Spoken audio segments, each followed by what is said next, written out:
is the addressability and many more features which it comes with. This slide actually talks about which all of us as marketers really want to. We want to plan our media for our brands beyond demographics. We want to know more about our consumers. So connected TV can help us with the information about our consumers much more. What kind of devices they own, a household is using what kind of mobiles, how many mobiles in a household, what kind of content the consumer is using. You can have a historical, I don't know if these the presentations are going to be shared, Shankar? Are the presentations going to be shared with the team here? Okay, no, we can share it. In fact, I saw you taking pictures, so maybe we can send this out to the participants, yeah? So here, yeah, we were talking about knowing more about your consumers. All of us want to know more about our consumers and to be able to segment them the way we want to be able to serve the ads when they want to see. Yeah? So this helps us. Now, this is one very important point here. Linear TV, I know people are going to kill me for that here, people from linear TV ecosystem.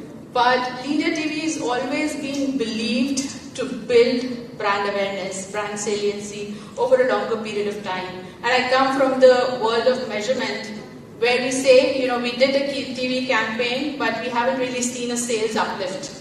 So why should we keep spending on television? Yeah. My answer is that television will help you build a long-term uplift in sales. It's building the equity for the brand. If your brand is obviously available across the market. Yeah? But connected TV gives you best of both worlds. So it helps you build the brand because you have a larger screen. At the same time, you can use other devices in the household to convert the lower part of the funnel and drive conversions. So some data on that funnel there. So when the ads were placed on connected TV, the view-through rate was much higher because the screen size is bigger and you can see the whole ad. It helps you build the brand story. So 95% VTR.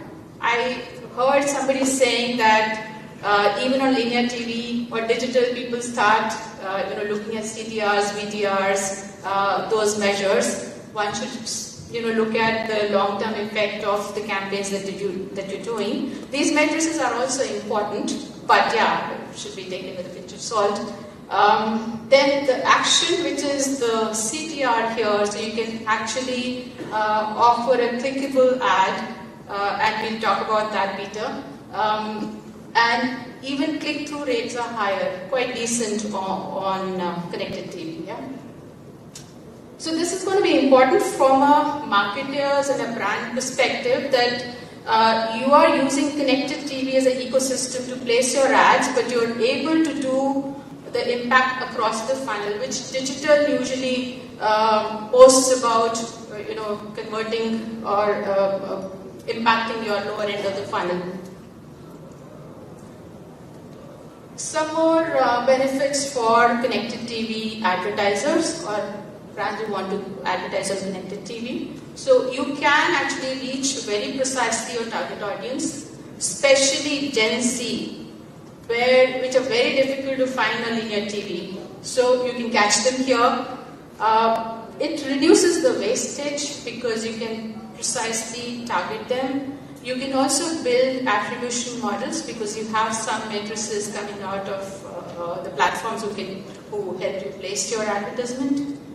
The bottom chart here is an output from one of the studies from Kantar, and the ads were placed across various touch points. And you see the ad awareness and the purchase. Ad awareness, in fact, increased almost 2 times when advertised on connected TV.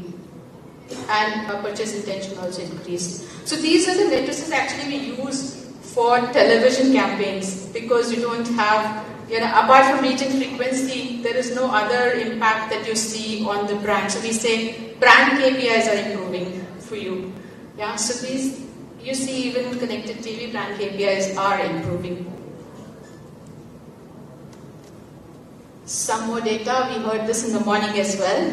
So if we look at television advertising, we know, all of us know that it's going to grow almost at 12% in the next 5 years. Connected TV is small. It's going to be about $400 million in the next couple of years. And 80% of the linear TV users are going to switch to connected TV. So this is one data point which says that yes, it's the way forward. Okay, let's learn a little more about connected TV advertising. You can place your ads through the platforms like Samsung Ads or even OTT platforms. You can place your ad. Buying your ads are through the DSPs or television platforms like Samsung or Roku, or it could be through the publishers. Now, what are the formats that you can have on connected TV? You can have ads placed on home screen. You can have ads placed during the show or just before the show. So this kind of contextualizes your ad placement. So if you want to target a certain TG, which is interested in certain kind of genre, then you can choose those programs and place your ads there. The third part is the clickable ad, and you can have interactive ads also placed on connected TV. The last part is actually, many times people say or marketers say that we are collecting a lot of first party data. Now, how do we retarget them? One is to reach out to them directly, or you create, lookalike cohorts on the digital platforms and reach out to them. So you can try and reach out to your first party data and the segments within the first party data, or people who are coming to your websites. You can retarget them through this platform. And the kind of campaigns that you can do. You have brand campaigns that you can run on the large screen, and then send reminder campaigns on the mobiles in the households. Whenever a consumer is close to the point of purchase, or they are, you want to send it like a reminder medium. So there is a sync technology, and there's going to be a case study we'll talk about in a while. So a sync technology helps you sync the devices within a household. So if there are multiple people who are using multiple devices, you can target them at different points in time. Or you can show the main campaign on a larger screen, and then the smaller reminder campaigns on different devices in the household. You can do location targeting. So any specific geolocation you can target using connected TV. So there's sorry, I moved a little faster. So there's a audio visual, which is a case study from MediaSmart. So it will talk about the success metrics that people are looking at, and when do they say the campaign was successful or not, and how the sync technology is used for this specific brand. In 2022, summer arrived early, as brutal heat waves scorched parts of India in March and April, with most regions recording their highest ever temperatures in years. At the same time, Lotus Herbals, a leading brand of herbal and natural cosmetic products with 25 plus years of market presence, wanted to promote its range of sunscreens and drive top-of-mind brand awareness and engagement among evolved 18 to 25-year-old females. To achieve this, Lotus Herbals partnered with MediaSmart and leveraged their cross-screen audience engagement. In Phase 1, MediaSmart began by programmatically serving video ads across connected TVs being used by premium and highly engaged audiences, across well-known OTTs, news apps, games, and music apps. After showing ads on TV, MediaSmart's household sync technology retargeted users on their mobile devices, nudging them to take an action. In Phase 2, MediaSmart identified and targeted high-intent users on their phones through a combination of online and offline signals.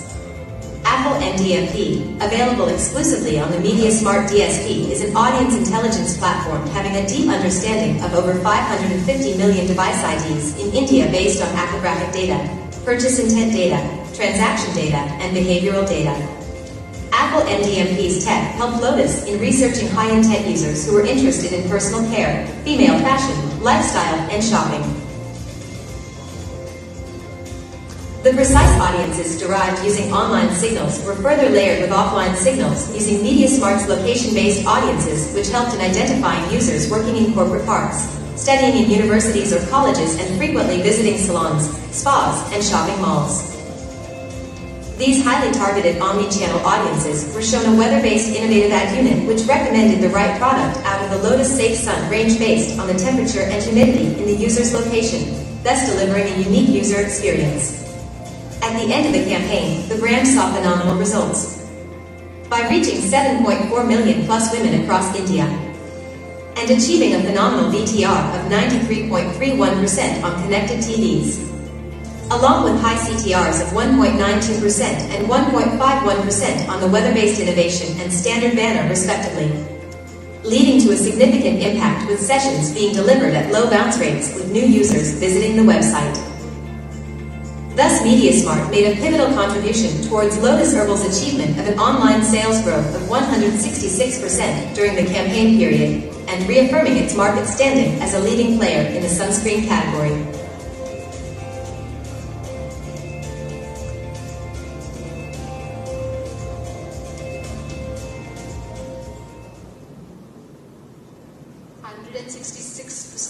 Uplift in sales. I didn't notice the number when I was putting the slide up. I noticed it just now. So it's a big number. And if a campaign impacts your sales numbers by this amount, I think it's incredible. Yeah, so let's look at the impact furthermore on advertising through connected TV. So these are the brand KPIs on the left-hand side. You see, it's a case study from a food delivery app. And the study was done by Kantar and MediaSmart. By the way, I'm ex-Kantar, so I'm using a lot of Kantar studies here. So you see all the KPIs are on the higher side for this campaign. Yeah? And you can use measurement KPIs or matrices the way you use on television or digital. So it's a hybrid between television and digital. You can use brand lift scores or traffic to store or app downloads either through external study or your own data. At the same time, you can look at VTRs, CTRs, clicks, impressions, etc. So it gives you the best of both worlds. And in terms of measurement, also it's a hybrid set of matrices. There's another case, there are two more case studies that I'm going to show just to show the power of this medium and how advertisers are leveraging it. So there's an international case study that we're putting up here, and the next one is more about, I think, geo-targeting.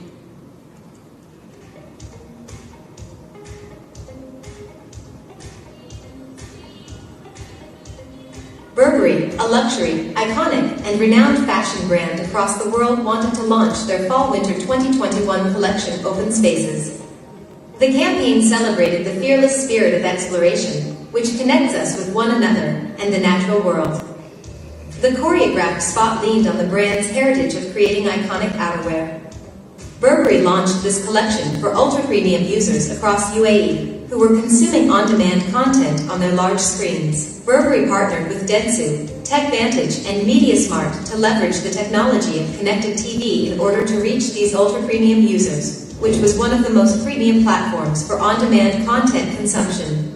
MediaSmart understood the location-based signals across UAE and was fundamental in identifying and reaching the audiences across well-known OTT platforms on their connected TVs. Connected TV specifically refers to TVs that have access to an internet connection and can stream digital content, allowing users to watch content from multiple services directly through the interface. To drive engagement to new levels for brands, these highly evolved users are programmatically served video ads across connected TVs by identifying their IP addresses, thus transforming non-interactive linear TV advertising into an interactive and measurable medium. Connected TV campaigns run on a multiplicity of OTT platforms, giving brands a unique opportunity to showcase their story on the large screen. At the end of the campaign, the brand saw phenomenal results, with an average view-through rate of 93.43% and 92.3% of the campaign delivery happening in close proximity to the 4 Burberry brand stores in the UAE, leading to an incremental uptake in retail footfall and also got people across UAE talking about the brand and its Fall-Winter 2021 collection. Thus, CTV advertising turned out to be a crucial innovative technology which ensured that Burberry's campaign messaging reached consumers across connected devices in the UAE by connecting the disconnected worlds of digital and TV. I think the key here is connecting the disconnected worlds. And I heard today morning Peter saying that you can also give coupons through the technology that you have, and that's going to be incredible. So you have or lure people to buy your brand more and more because you're giving incentives at every stage. Yeah. There's one more case study. We'll go through it and then we'll wrap up.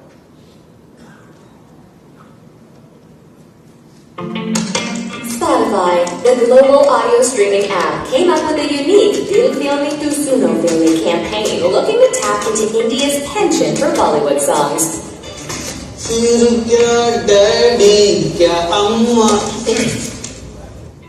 While India and Bollywood music have always been inseparable, this campaign came at the right time when the pandemic brought in a massive rise in the user base.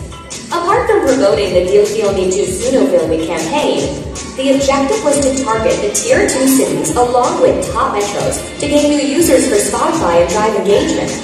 And this is where Spotify partnered with Interactive Avenues and MediaSmart, who came in with their proprietary CTV household sync technology, a technology that comprehensively enables brands to reach and engage with new age media consumers who like to consume content on their large screens and can be nudged to perform an action on their connected devices. MediaSmart helped Spotify create a 3-pronged impact for the campaign by offering high-impact brand storytelling on CTV, amplifying engagement with CTV-exposed audience on mobile devices, driving action on mobile devices. The view-through rate touched a whopping 91% on average. The campaign achieved a click-through rate of 2.4%, indicating high engagement. Moreover, the brand lift insights report prepared by Kantar, a global independent measurement company, showcased a significant lift on all 4 core brand parameters. In the campaign duration, Spotify downloads also went up by more than 50%. MediaSmart ensured that the unique campaign enjoyed massive popularity with an unsurpassed audience reach and offered the brand access to premium viewers across geographical and demographical segments.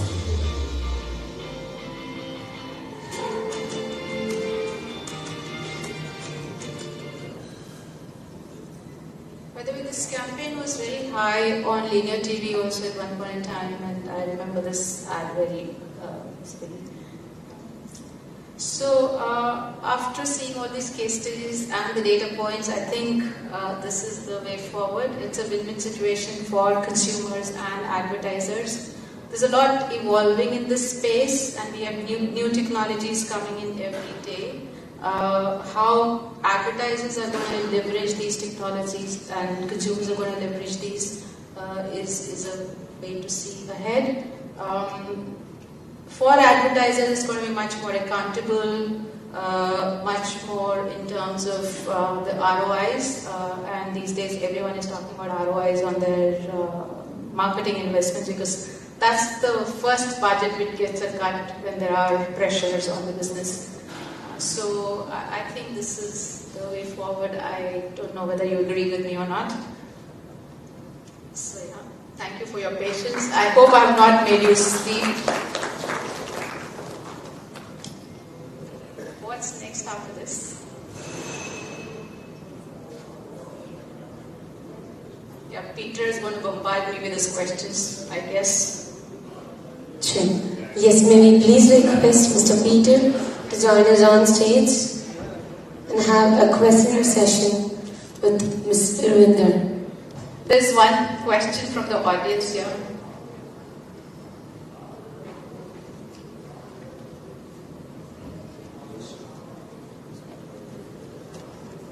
You want the mic? No, I think I'm audible enough. The question was with respect to the number of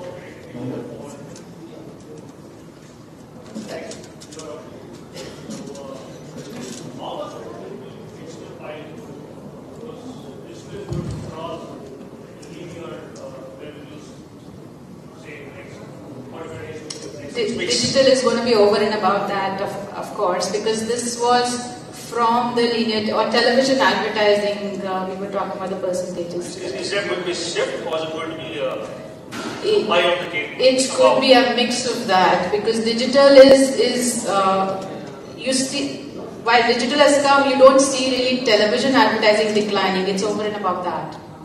So I think the whole pie is going to grow. Out of the total digital pie, which is about $2.5 billion, so is that going to be at 5%, 400 million, or is it going to be 2.5 plus connected TVs? I wouldn't, after lunch, don't ask me that data difficult question. So we can come back to us, that's fine. Yeah, we can share the data with you, yeah. Sure, it's very difficult to say whether the shift is going to be from digital, but I think in my view it's going to be over and above what is happening in the digital and what is happening in the television. Television, of course, is going to be a shift from linear TV to connected TV as the households are going to grow, but digital may grow at its own pace, and we all know that it's growing very fast. Okay, and is there a pointer, because almost 87% are still on CRT televisions. Are these connected TV the first time buyers, or is it a churn? Okay, so there is a data point on people who never had any linear TV. So there is a new set of people who are moving straight away to the connected TV. And so there is I'm sure you would have heard this terminology, cord cutters and cord nevers. So there's a segment which is almost, I don't recall the number, but there is a segment which never had any of the linear TV connect earlier and has now moved straight away to connected TVs. I can share the data point with you. Yeah, sure. Thank you.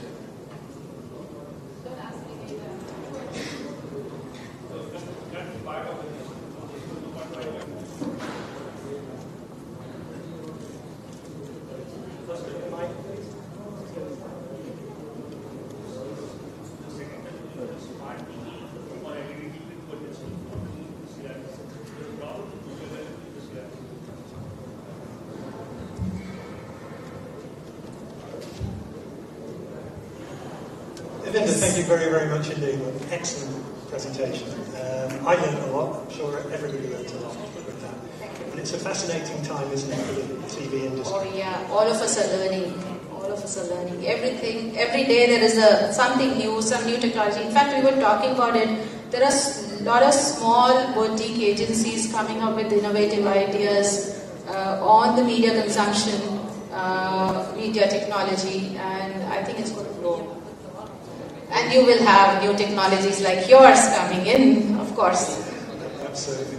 So just talking specifically about connected TV, you mentioned some statistics there, I'm trying to remember them exactly. So how many connected TVs, including smart TVs and devices, are we saying there are currently in India?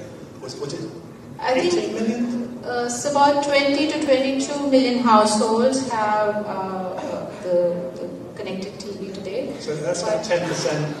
Yes, about 8 to 10% today. And it's going to grow to 40 million. So that data point is available everywhere. But I mentioned one point in my presentation. So Indians are very jugadu. I don't know if you understand that term.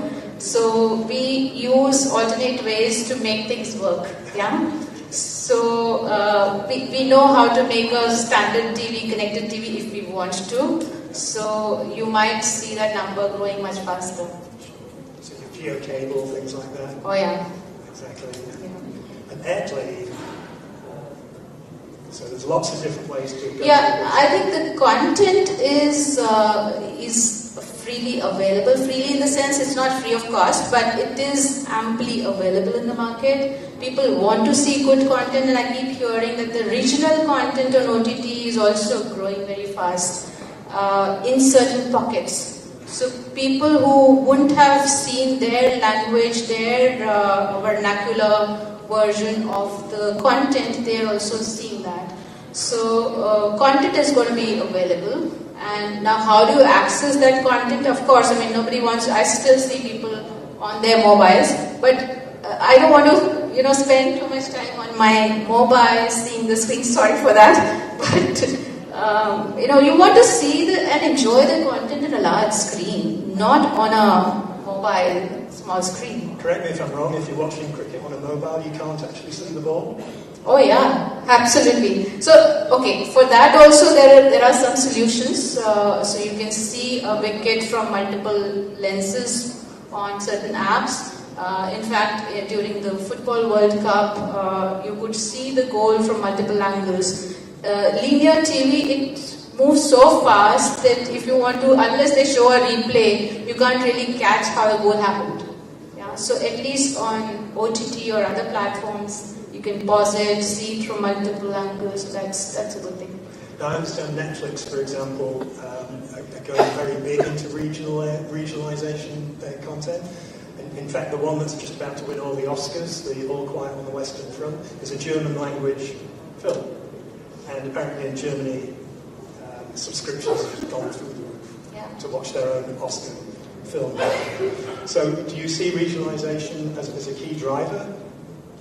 Yeah, I think we see a shadow of that in the print. We see print media and vernacular is growing. So people want to read, see the content in their language.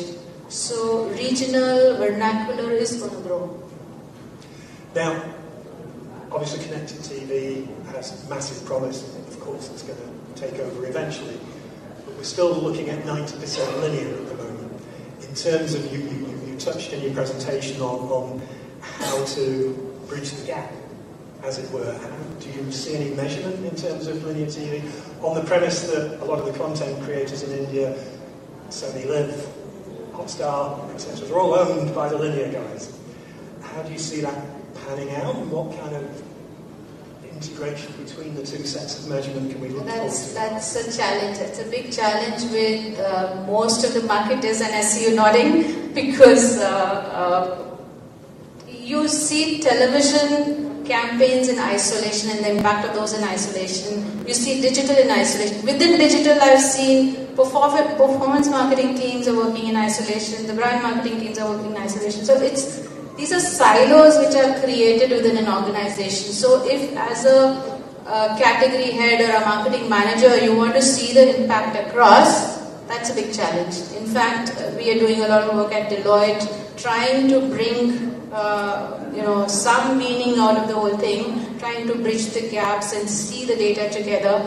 Now, in fact, on digital, seeing the data together also is a big challenge, because you have Meta ecosystem, you have Google ecosystem, getting it all together and seeing if I've spent $100 on a campaign, how has it really helped me improve my sales? See, ultimately it's the sales or the brand saliency that you measure, so how is it really helping me? Yeah. So it's a challenge. We will find our ways over the period of time, I'm sure. So in terms of empirical measurement, how do you see that evolving? We know where we are today. How do you see empirical measurement of television, be it linear or connected, evolving in the future? See, connected TV probably will resolve some of those questions, but in India, it's still going to be a large universe of linear TV, unless we use the jugaad to make it smarter TVs, but still larger part of it will be linear TV. So we will have, so even today what we are trying to do is, when we do ROI modeling, for example, we look at what television KPIs should be when we model, and what should be the digital KPIs, and then try to arrive at a balance between the two. So yeah, unless we devise a new way of looking at things, we can't really see multi-touch attribution in isolation or the market mix models, for example, in isolation. It has to be bridged and seen in totality. So another question I have is about privacy. Okay, so we all know around the world privacy is a big, big issue right now, and I understand in India next year there's a whole bunch of new laws coming, cookies are being deprecated, etc., etc. So in terms of connected TV and privacy across devices, how do you see that panning out? Are we going to find new ways of protecting privacy, or are we going to be stuck with the same old problem? I think I'm sure there will be new ways to address that issue, because as consumers we are much more aware of our rights today. We don't want to be bombarded with this stuff every now and then. So as consumers, there's going to be questions on our data privacy. As regulators, we will have challenges, and there will be rules to follow, so there will be policies and regulations. So I'm sure there will be a framework very quickly developed to meet the GDPR compliance as well. Well, Linda, I think this is a conversation that can go on a long, long time. Yeah. We had the bell, so I'd just like to say thank you very much for those fascinating insights. Thank you. Yeah, but I think these insights can be used at a cohort level, which we are currently using. So you don't have to use PII data for that matter. You can use information about your consumers at segment level and then plan it better. Thank you. Thank you so much. We have Shashi here, so we will not take more time. Thank you so much. Thank you once again.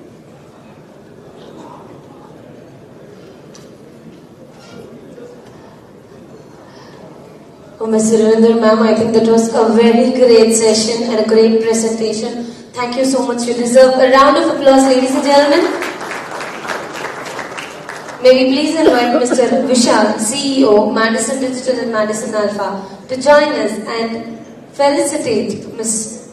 Ravinder Kaur Rai.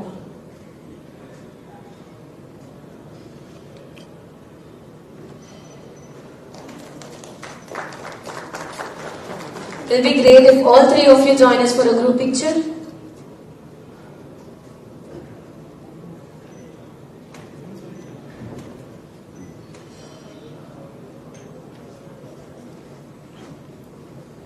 Thank you. So now, ladies and gentlemen, the most awaited session. So I know you're all excited to hear. So let's invite, with no delays, let's invite Mr. Sashi Sinha, CEO, Media Brands India, Chairman, BARC India. Please, sir.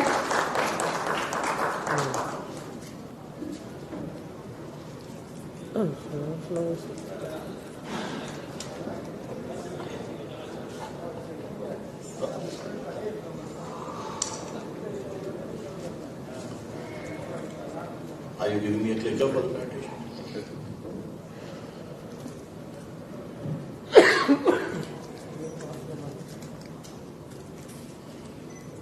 Thank you very much for getting me here. Shankar, first, thank to you and your team, and to all of you here. I'm sorry I'm a bit late. There's only one flight in the morning which comes in, and I couldn't come in earlier. So I promise you, I will try and make it fun. There are two parts to this presentation. One is, since Shankar gave me a tight brief, you must talk about what's happening on the TV screen in South India, so I have 15-20 minutes of that. I'm sure a lot of you understand that. Let's go through that. But I got in at a very engaging moment in time. I walked in. Unfortunately, I walked in just to catch the tail of the presentation, and with your permission, I will speak from the heart on what I think of television in India. A lot of numbers get thrown around, rightly so. I'm not questioning the numbers, but I have a completely different take. So I'll quickly go through the presentation Shankar asked me to present. With your permission, Shankar, I just take 10-15 minutes, and I'll speak about television. So the previous panel provoked me, so I will speak a little bit about, I'm a big believer in the power of television, give you my perspective on television, how it works. So over. How much time do I have, Shankar? Okay, half an hour. That I know. Thank you very much. So, quick, I was told to talk a little bit about the business in South India and how television can play that role. So I'll quickly cover that, but I think a lot of this data is known to you. So I will go through this quickly. So if you see, for a lot of us, markets where I come from, it's obvious data for you, but where I come from, what we call the northern markets, which even my panels who's written the presentation for me also comes from that Hindi speaking, because one large mass which is there, if you see in terms of urbanization, you see urbanization a lot more in the south, it's obvious. And it's not necessary to assume, but urbanization does mean higher purchasing power and, better return on investment. So you see south, and particularly the state we are sitting in, you see it's very, very high compared to the north. So every parameters, this scores very high. If you see education, so all of you are aware the national classification system, which hopefully will get changed in the near future, is a combination of your education, because Indians don't like to declare their incomes correctly. So it's a combination of education and durable ownership, qualified in terms of durables which you own. And so it shows the propensity to show your purchasing power. Again, you will see the southern states indexed, AB is the highest segment, indexed at 51% compared to the rest of the country, which is at 39%. You see literacy levels, I'm ignoring the average monthly homes, you see graduates. So everything on every front, the purchasing power of the four southern states, particularly Tamil Nadu, is very high. And if you see, since SECS also goes by durables, be it regular durables, from the premium durables, four-wheelers, laptops, all the way down to gas stoves. The red color, the red bar is where south markets are. All of them score high. So obviously, the point I'm going to make repeatedly is that the huge propensity and potential in these markets, and the juice is not yet to be tapped. It's still a long way to go. Even if you see CPG, FMCG markets, you see all the way, the penetration is higher than most. So the consumption and penetration both is higher than most markets in the country, especially the northern markets. So a lot is going through for you. And this is one of the few markets where regional players play a big role. As all of you know, the growth of China has been on the back of SMEs. The big top 300, 400, 500 clients do only that much. But I think there is a huge amount of growth possible here with SMEs, and some of you sitting in the room understand that. So consider yourself, doing a great service to this country, that your growth is the growth of this country. It's a privilege for the country for you guys to do what you're doing, and this is unique to this market. So if you see, again, the Hindi-speaking markets, the regional share of advertisers is only 14%, and while in South is 36%.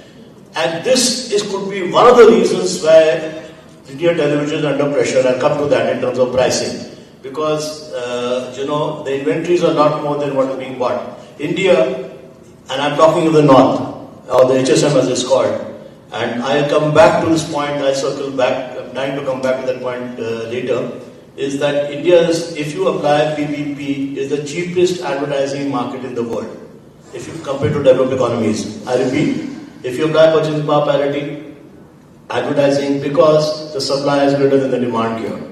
So, and only when SMEs grow, the market will grow, is when you will see rewards coming from the entire ecosystem, including the television broadcasters. I'll come back to that point.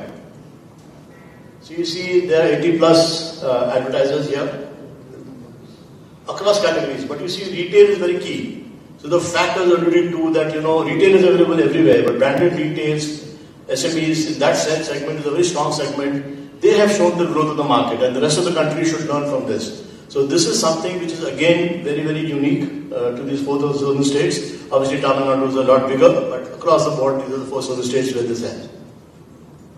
I just put a list out. Now coming to what I know best, television. In spite of what people say, television was best. Even today, in spite of people talking of national and everything else, print, time spent on television is maximum. I'll show that with you. So before you come to that, look at penetration. So even today here, penetration on South, TV dominates. There's no comparison. And by the way, I will put a qualification here. Unfortunately, I know little about research. I don't know too much. But because of that, probably I'm running most of the research bodies in the country, be it the MRUC, which does IRS, or the BARC body, and in the past on ABC. So I understand some of these numbers. They're pretty reliable numbers and what are thrown around generally. So if you see television here, South reaches 77% of television. Nothing else compares and even close. If you look at the North, because of a variety of reasons, everyone talks of mobile, handset. Power is a problem in the North. Huge markets don't have power. So if they don't have power, obviously, they will charge the mobile, the phone, see a little bit of content in the evening. But here, South television, there's no power problem compared to the North. So obviously television is there, Nothing can take away the big screen. The big screen is there compared to the mobile, So I see you smiling. I will aggravate you a little bit more after this. So, you see the numbers here. Look at the consumption of GRPs, which is the time spent on television. Actually, the next slide probably gives it better. Look at this. So, not only is TV in terms of reach, TV in terms of reach is the highest. Look at the time spent. Look at 4 hours, 22 minutes. Look at the highest economic classification, 3 hours, 56 minutes, higher than anything else. Everyone talks of OTT. This is a 40 measurement. I run the measurement. I don't run it, sorry. I repeat, I just share the body which runs it. But I can assure you, I will talk about it being 40 in many ways and I'll come back to that. But the fact is that, in spite of that, it's 3 hours, 56 minutes. And the highest economic classification goes up to 4 hours, 4 hours, 7 minutes. No other medium, be it digital or whatever, is that high. So highest penetration, highest reach, highest time spent. So it's very easy to say Canadian TV homes will be 25 million going up to 40 million. Who knows what data prices are going to be? And what will data prices be and what will the consumption be, and therefore what will be the time spent. So again, that is something which I'll circle back to. So this is not going away. It's been there for years.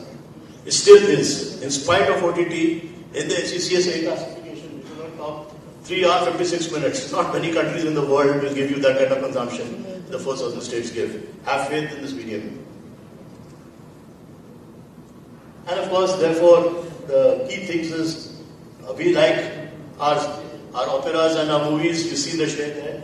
You see in terms of viewership share, it's very, very high. Movies, 70% looks low, but because the number of titles are less, therefore, per title viewership will be very high. So the point I'm trying to make, therefore, this is a great market to sum up. And if you see, you can build reach quickly here. It's not that you will get too much investment, because 3, 4, 5 channels allow you to build the reach as quickly as possible. So this is a great opportunity, No other medium. Everyone talks digital. I promise you, try building 50% reach on digital. Whatever you do, YouTube or YouTube, whatever you do, you will not be able to get 50% reach on digital. I know my friend Vishal is sitting here. Vishal, I'm sorry, but that's the way I speak. Yeah. So whatever it takes, try building reach in any of these markets on, any of these markets. Starting from Karnataka upwards, you'll find this. And you see, look at the ratings which come. I mean, which market in the world, I ask my friends here, which market in the world will give you a rating of 20% on a movie? One time you will get audiences. Or on cricket. Globally, the best of sports don't give you that kind of reach which you get here. So I assure you, it's today next to impossible to do. We take these things for granted. I can assure you, no other medium, nothing else will give you 22%. Not only is in absolute numbers, one program will give you 20% rating, which is at one point in time 20% audience who are watching it across homes. So this was a brief snapshot given to me by Shankar, saying talk about South, and which I did to share with you that there is huge juice and potential in these markets. These markets will drive the way India grows. I genuinely believe the growth of India will come from the middle MSME segment, not necessarily the large corporates. They are the ones who will fuel the industry. I'd rather be one of them. That's one part of the discussion. Now I come to the second part of the discussion, which is something which I speak about, when everyone says that is television dying, is linear TV on its way out. Is there a problem? Everyone's watching OTT. And what is the solution to that? So I'll share some numbers. Probably we're most competent to share numbers because we are the only ones who do a baseline every alternate year for BARC. So we see the trends as they come. Everyone extrapolates. I know of no other organization, I stand to be corrected if there's any other organization which does measurement, viewership, so we understand. The latest baseline has not been released in the market yet. I've been privy to some of the data there. 220 odd million homes, which is there. The growth of television is still coming. Yeah. Whatever the numbers are, is growing at the bottom. The top end may be going away but the beauty in India is, it's not cord cutting. Cord cutting numbers, as our estimate of the baseline will be 5 to 8 million. Wherever the baseline comes, you will see it. And most of it is what was alluded to earlier, connected TV. where whatever the numbers are, 25 million, 20 million, whatever the numbers are. Connected TV, as all of you understand, is that you have a signal coming through internet and you're taking it onto the big screen. So finally you're watching the big screen. Yeah, and that number is 25 million or so, 20 million. Now why is that number grown? Why is that number there, 25 million? That number is there primarily because, content, the kind of content which television is doing, and the fault is ours. The content which we were doing was to look at the lowest common denominator. Our ratings are designed to pick up lowest common denominator. So what happens? What are the ratings? I won't spend 5 minutes on the ratings. Today, because advertisers want individual ratings, so what we do, we go to a home, we put in a box, but then we also have meters there, and every fellow has to come in and do a kick to a meter. I can assure you, a lot of you people sitting in the room will not allow boss coming into your home. Correct? So the kind of people who allow are particular kind. There are many ways to change that, so which we are embarking upon. So once you start doing ratings which are not lowest common denominator, because finally these ratings are trading currency, and you turn around and say, listen, this is what I'm going to do. I will allow what globally is called return path data. We go that path, and once the country is large, so you need huge sampling for return path, because return path means absolutely anyone, but you can't do everyone here. You will see that you will now start tracking homes, which are a lot of us sitting in the room. Once you start tracking those homes, what will follow? Content will follow that. Think about it, it's a matter of time. Today content is following the current rating mechanism, so 20% a movie gets, or a show gets 15-12%, GC show gets 10-12%. So in my mind, what is the cause, what is the effect? So is the cause that connectivity is going to grow, or is that the effect? Because we are not producing enough content, because those homes don't get the content they want. So a show, I'm sorry I don't know the local show here, but Anupama is a show which a lot of us will not watch, but it gets ratings, the highest rated show in HSM. If we were to turn around and track homes for rating purposes such as ours, sitting in the room, I'm sure content makers will now start making content that way. All we have to do is to start dividing the ratings. So just now, the rating is one mass. We turn around and say, listen, there is a free, this thing is not coming to north, to south, but in north there is free dish, there is content as per today, the new NTO ruling allows you different pay points for subscription. You can do ratings as per pay points, and you say, now what will happen when this happens? People will start designing content for that. When people will start designing content for that, what will happen? So don't get carried away by connected TV. Connected TV is a device. Finally, the content will be watched. And where will the content? Now the next point I want to make. Which content makers are making money? Where the OTT guys, which of the OTT guys are making money? What do you think? Which of the big TV, so everyone's nodding their heads, everyone knows. Which of the, how long will they run on Steam? Which of the TV guys are making money? The big broadcasters are all making money. The top 6, 7 all are making money. Finally, sir, everyone's in for business. So if they're making money, if we start providing them niches and segments for them to address, they will start making that, they start producing content which is appropriate for that. So this connected TV is just a mechanism. Finally, it will all be content which is turned up. I generally believe if the market enables, this to happen, we'll be happy if the market, if the rating mechanism enables people to segment, you will find content being generated which is productive and profitable for everyone, and you will still get your content $150 a year which Netflix is offering, but they will make money from advertising as long as the segments are sizable. Segments are sizable. So that's my hypothesis and premise. I may be wrong. I'm happy to be questioned and challenged.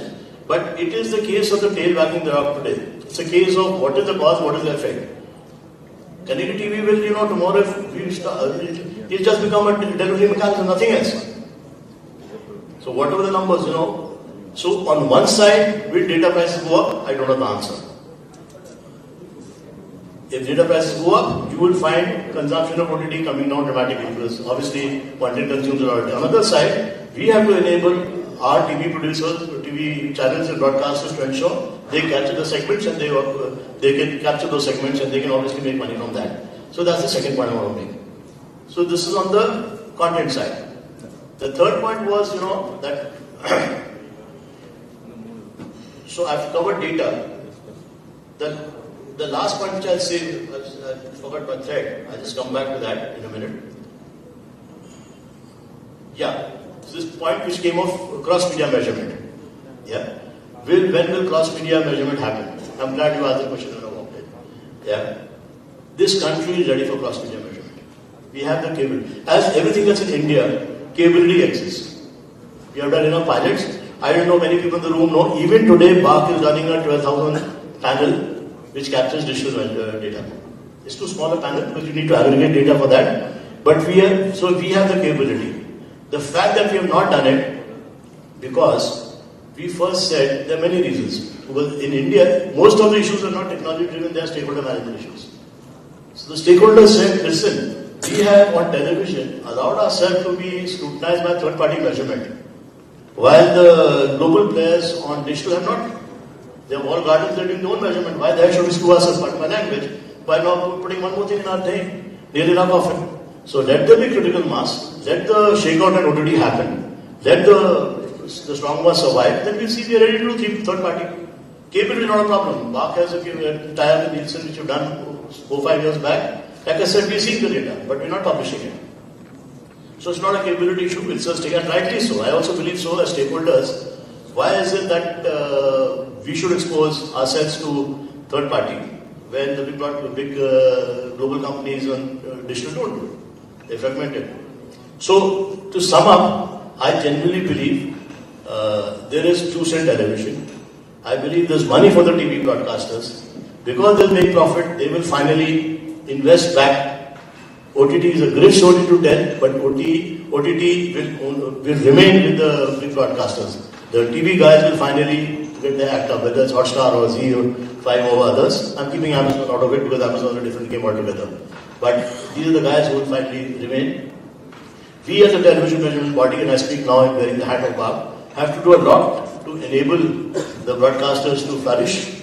And connected TV is just a device. We have let the ball slip, we dropped the catch, primarily because we were not measuring correctly. If we open those doors for our broadcasters, you will find automatically people competing. It's connected to just be a mechanism.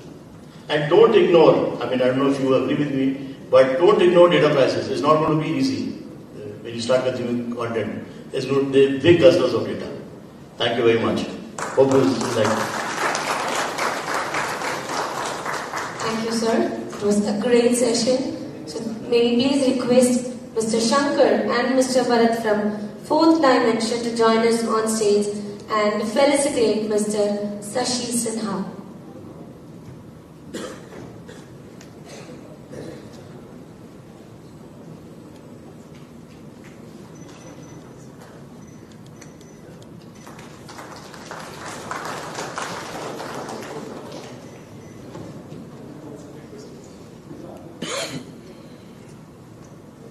Happy to answer questions.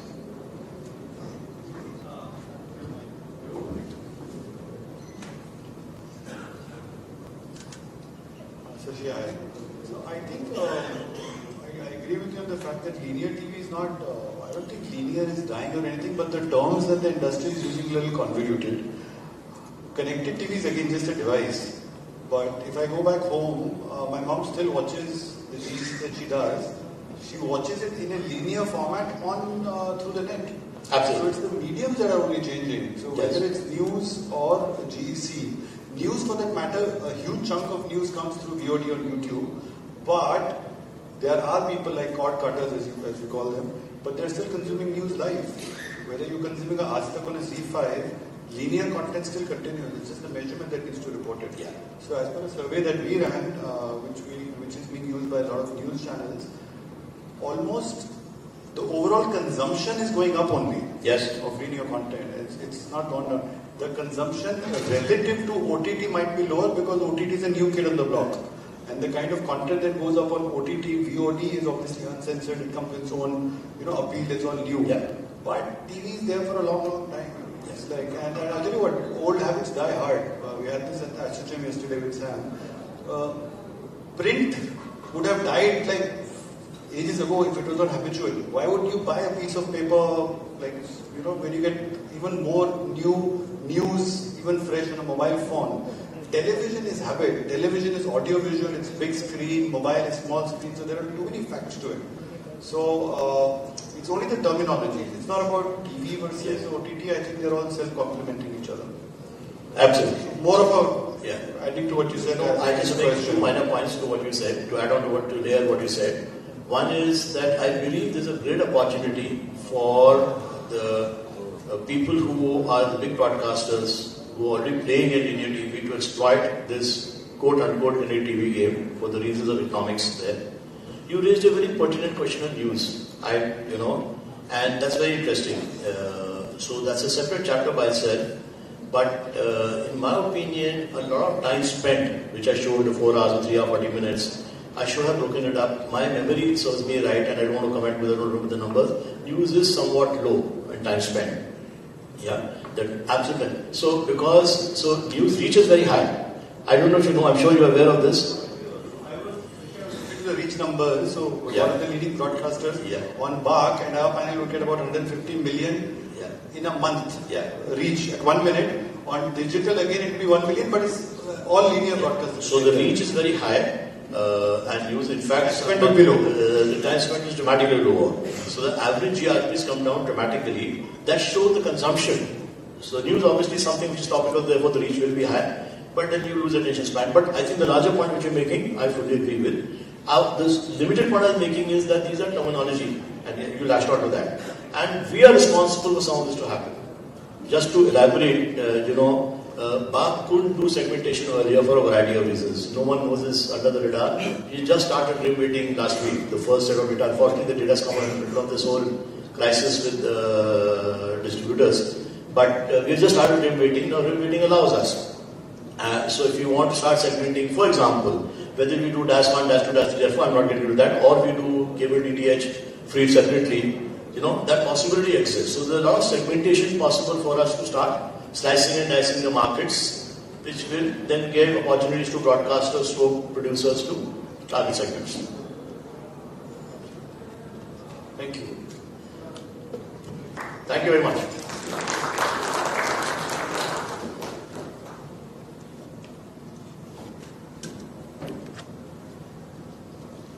Thank you, Mr. Sashi. Thank you so much.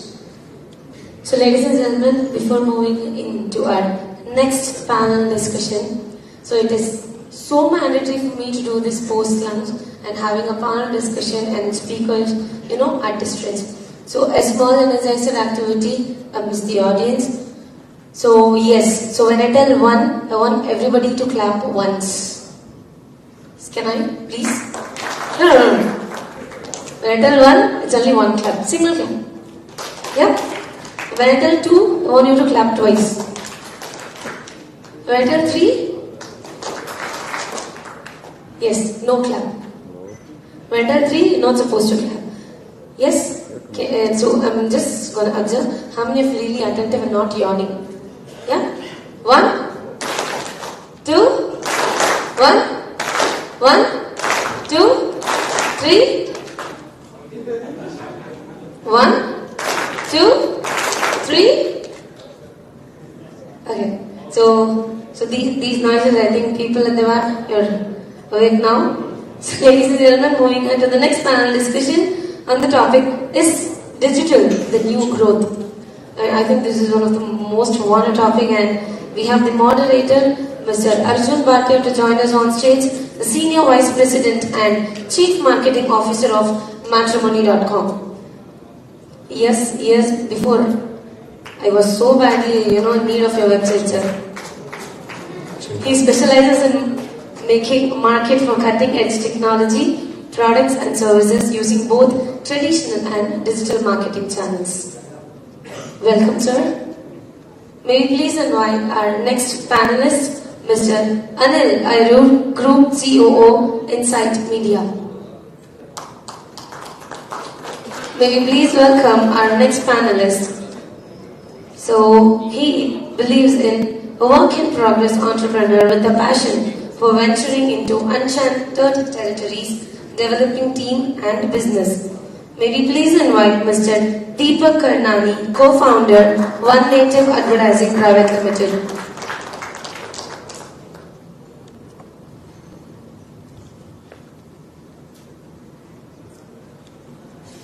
The next one is going to be a little interesting because I'm going to welcome a momopreneur, an international speaker, a Bharat Nirman awardee, digital marketing expert. She supports Act Career for Women in Emerging Technology. Ladies and gentlemen, please invite Mrs. Vandana, our Head of Performance Marketing, Natural Salons and Spa.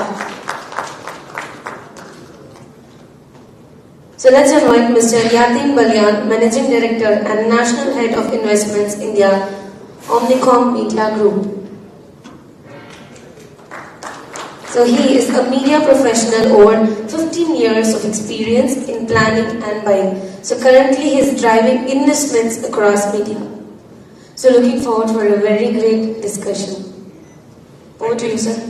Thank you so much. Good afternoon, everyone.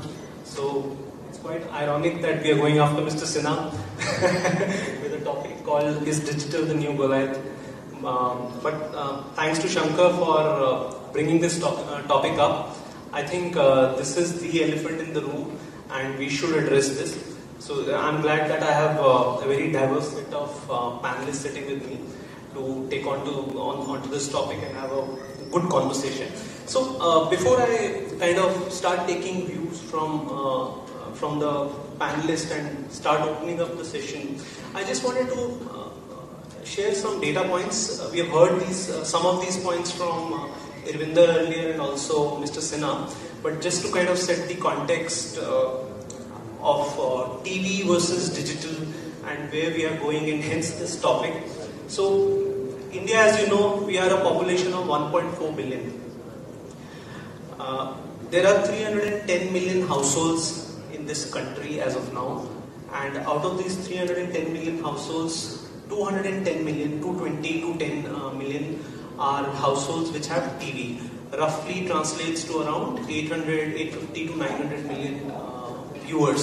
So that's the reach that TV has in this country, which is almost 70 to 80% of the population of the country.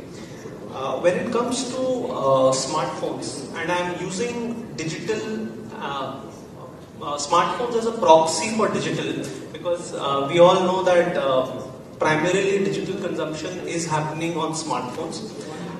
India currently has 1.1 billion mobile phones in the country, and roughly 550 or 540, which is 50% of this mobile phones are smartphones, and these are the ones where primarily your digital consumption is happening. So that's one side, and if I could call that as the infrastructure for TV or digital viewing. So that's one side of the story. The other side is on the advertising spends in the country. So as per the Group M report of last year, we had in all $1.5 billion spent on ad expenditure last year, which roughly translates to 1.26 lakh crores rupees. Interestingly now, over here, 54% of this 1.5 billion, I'll repeat, 54% of this 1.5 billion ad expenditure went into digital as a medium, which is growing in the last 3 years at the rate of 30% year on year. When it comes to TV, 30% of 1.5 billion ad expenditure was on TV. And this is growing at 10%. We also heard Mr. Sinha talking about 12%, or I think Irvinder was talking about 12% growth for TV advertising in the coming years. So roughly those are the numbers, 54% or a very significant portion or majority portion going into digital. And then the second highest, which is 30% going into TV. So considering these are the numbers that we are seeing, 50% plus digital spends growing at 30% year on year, 30% TV spends again growing but at a slightly lesser pace, 10%.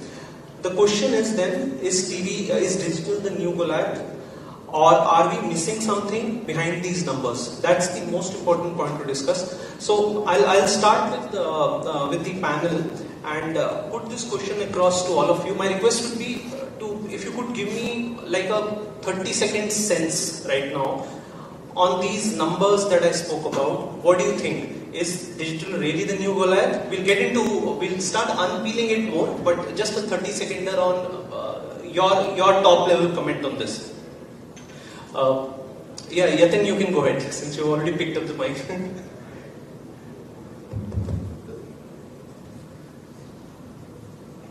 Just that I had to reach out to the mic. It was a little distant. So, to keep it very simplistic, if we consider from just the RX standpoint, right? Yes, the numbers suggest the medium is already aware, is a mainstream. However, it's important to see what differentiation the digital offers to advertisers. Thereby, is it really a like-to-like comparison with any other medium for that matter? So for me, it's not about TV versus digital. It's about what digital has a multi-dimensional opportunity which advertisers get, and thereby, because of it offers multiple solutions, thereby the increase in the scale of the business. So it's not about TV versus digital, it's about digital as a whole, because there are multiple dimensions to TV, be it social, search, performance, e-commerce, thereby clubbing it together. The optics it's already a mainstream or a Goliath from that perspective. However, from video visual standpoint, we know there's a lot of ground to see in that company. Okay, so yeah, Deepak, what would you like to say on this? So yeah, flatly agree with what Yatin just mentioned. That we can't look at digital as one entity. I mean, if you look at the kind of spends that are happening in search and social, that's around 75-80% of the total spends. The rest of the digital media gets the balance spends, whatever it is, whether it's content solutions, whether it is publisher-led buys, or whether it's programmatic is still growing, but there are other things like DOH, CTV, all of these get less than 30% of the total spends. So I feel you can maybe probably call search and social or Google to the world of that, but till the share of voice does it move beyond these mediums, I think it's a tall order to call that digital has taken over the world. And this coming from a person who's worked in digital for 14 years, so I still feel we have a lot of ground to cover. Thanks, people. Yeah, as Sister just pointed out, we should actually think about MSMEs. So earlier we were not able to, the retailers is not able to target the audience. Now they are able to target the audience through digital, which is economically. TV is very expensive. Normal SMSs cannot afford. So it's your ADX will improve a lot. You are talking about 1 crore, 1 lakh crore, 26,000. That will definitely will go up, and the digital spend will also go up. So the both will be going to be there for quite some time, and it's a win-win situation for all. I think so. Thanks. So yeah, Manna, please. Yeah. So I think digital being a new Goliath depends upon access and approach. So if you look at access, it is a digital Goliath because it is accessible to a lot of different industries and a lot of different entrepreneurs that we see rising up today. And if it's approach, then it depends upon what kind of approach we're looking at when it comes to digital, if it's going to complement the traditional or if it's going to be a competition to them. So I think it depends on how we look at it as an access or approach, and that's something that we can probably talk about the rest of the time. Okay, sure. Thanks. So, Yatin, now let me start with you once again. See, you come with a media investment background. You've been there in the industry for almost 2 decades now, and a lot has changed in these 2 decades. So, what are you sensing from a macro point of view when clients come to you and tell them that, this is the advertising budget, now you tell us what should be my mix? So, what's happening on the media mix now? Okay, I think the media mix is evolving. I want to say it's changing because I only had developed this particular thing of how media mix is evolving. The briefs are not like you buy this or you buy that. The briefs are specific to business objective, the briefs are specific to campaign objective. And thereby every medium has their own role to play. play. And if I give you an example, if my KPI or business objective is to enhance awareness, by default the media mix would be very similar, which was 5 years earlier. However, if the objective is about building performance and thereby lower down the funnel, the media mix by default will adjust to that requirement, which was not the case 5-6 years down the line. So media mix is evolving. The question is not about the advertiser not asking what you buy. The advertiser is asking what is best for the business and thereby what the choices are. As I said, digital offers solutions which are beyond the scope of, say, mass media. Thereby, they become an independent solution to that aspect. Sure. So, so interesting point, Yatin. So, what that points to is that it all depends on the clarity of the advertiser. Basically, what is he looking for, he or she looking for, that will really define the media mix. It's just that the opportunities have increased more to attack specific objectives. Deepak, my next question to you. Since you have been working exclusively on the digital side for almost 15 years now, when clients come to you for digital solutions to their problem or their advertising challenges, what are their expectations? What are they looking for? And how do you think they are different from TV? Why can't TV solve them? If you could just elaborate a bit on that. So I can probably answer this as a pre-Qyou and post-Qyou era, when digital started picking up. Initial part of our careers is when we used to go and pitch digital to marketers, and when digital media agencies like Interactive Avenues also kind of started picking up apart from the traditional agencies. The focus on digital was a lot on performance-led campaigns, right, with very, very limited kind of budgets on building brands on digital. Today, I think that is changing. There is a fair mix of performance as well as brand-led campaign budgets coming onto digital. We did not have a good reach-based kind of medium pre-Qyou era, but now if you see when events like IPL happen, even traditional advertisers come online and advertise on Hotstars and hopefully Jio Cinema this year. To launch their products and to launch those campaigns. You can, case in point being Tata Qyou last year took up sponsorship of IPL, and I'm sure they would have calculated both the online as well as the offline reach of the event. So that I think is changing a fair bit, that digital is also becoming more mainstream because of access to data, and the kind of content that is coming up on OTT as well is getting the audiences there and hence the advertisers there as well. But again, a long way to go. Sure. Yeah, you're right. I think digital primarily has been a performance-led approach first. If you see the origins of digital, mostly it was search earlier, and now we are kind of moving bottom up with moving into awareness. But of course, as you mentioned, reach and awareness still remains a concern despite all the buzz that digital gets. Anil, my next question to you. If you look at the history of advertising, advertising really started some, I think, 8 to 10 centuries ago. And the first kind of advertising that came in was more or less hand-painted posters, which today, I can call them as out-of-home media. Then some 6-7 centuries ago, printing started. And maybe that's when newspapers came and, advertisers started advertising within the newspapers. Then radio came. Post-radio, then TV came. And whenever these shifts happened in new mediums to reach out to consumers, the general thought process at that time used to be that now this next big thing will kill the previous. And that has not happened. We just heard that also in one of the sessions earlier. In fact, be it out of home, be it radio, be it print, they have all evolved and they have found a place in the sun under them. Of course, they have changed directions, they have changed tactics. Now that we are on sort of crossroads where, we are seeing digital addicts on digital surpassing TV, hearing a lot of stories on OTT and other forms of content which is coming. What do you think is the role of TV going to be in advertising? In the afternoon we talked about the same thing, connected TV and everything.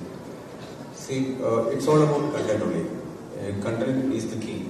Whether you watch it on TV or monitor TV or mobile, it's going to be there. See, I am a broadcaster. At the same time, I have my digital division also. My content is used as much as popular in normal TV as well as digital also. So I cater my brand solutions in both verticals. Okay.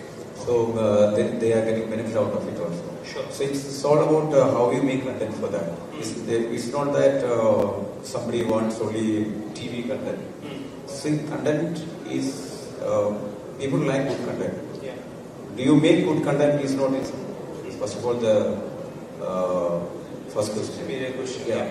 So there is nothing like that. You have this bad content on TV and good content on digital. Right. Or vice versa. Yeah, vice versa. So it's all about why we want to view TV. First of all, you want good content. Last time you said Pushpa, the film. It generated 22 points. Yeah. It generated good revenue at the theatre also. Right. So both are making money. Valid point. In fact, today I got educated when Mr. Sinha spoke about the way our ratings are also done.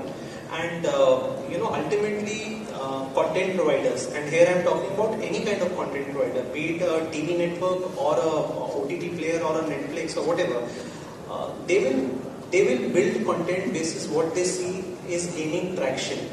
If our measurements on TV are looking more skewed towards the lower segment of the society, maybe that is a reason why we are not able to address certain audiences. From my experience, I'll tell you. I also own a news network, just 24 in Malayalam. We started this network 4 years back. When we started this network, there were around 10 to 11 players there.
question.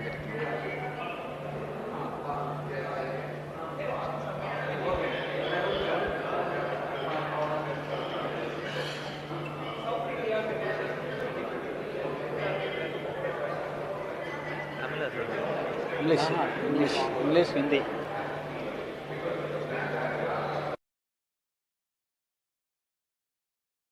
Mic check 1 2 3 1 2 3 1 2 3 1 2 3.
President வந்து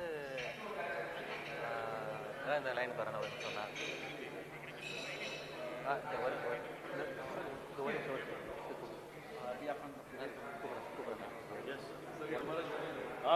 तुम्हारा कौन सा नहीं है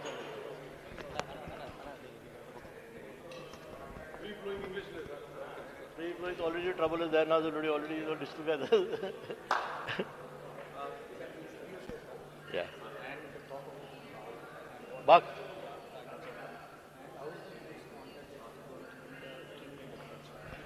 King news already reaches very high, yes.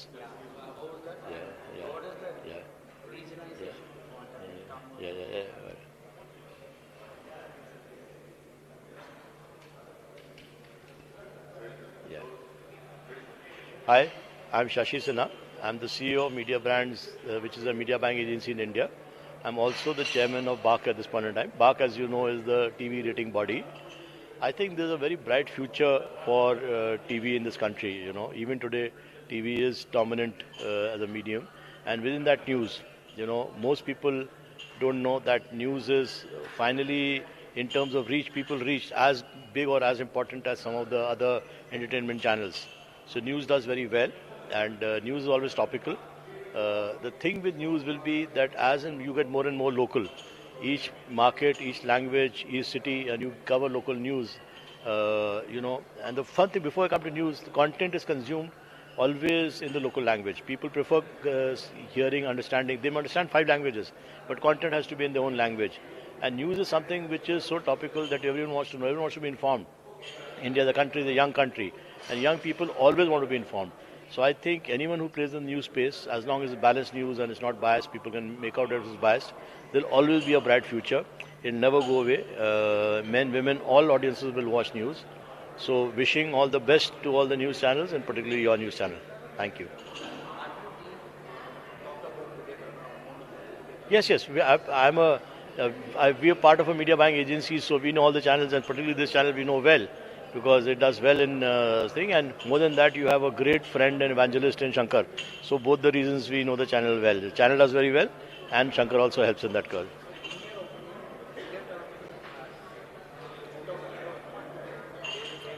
I will not be able to, because I'm not a local thing, so I will not be able to, I don't understand the content, but I know the reputation. The reputation of the channel is very well known to me. It's a good channel. Since I can't understand the content, I can't rate the way you're asking you to it, but from people, my friends who understand the language and who read the channel, speak of it with respect and value. Thank you. Thank you very much.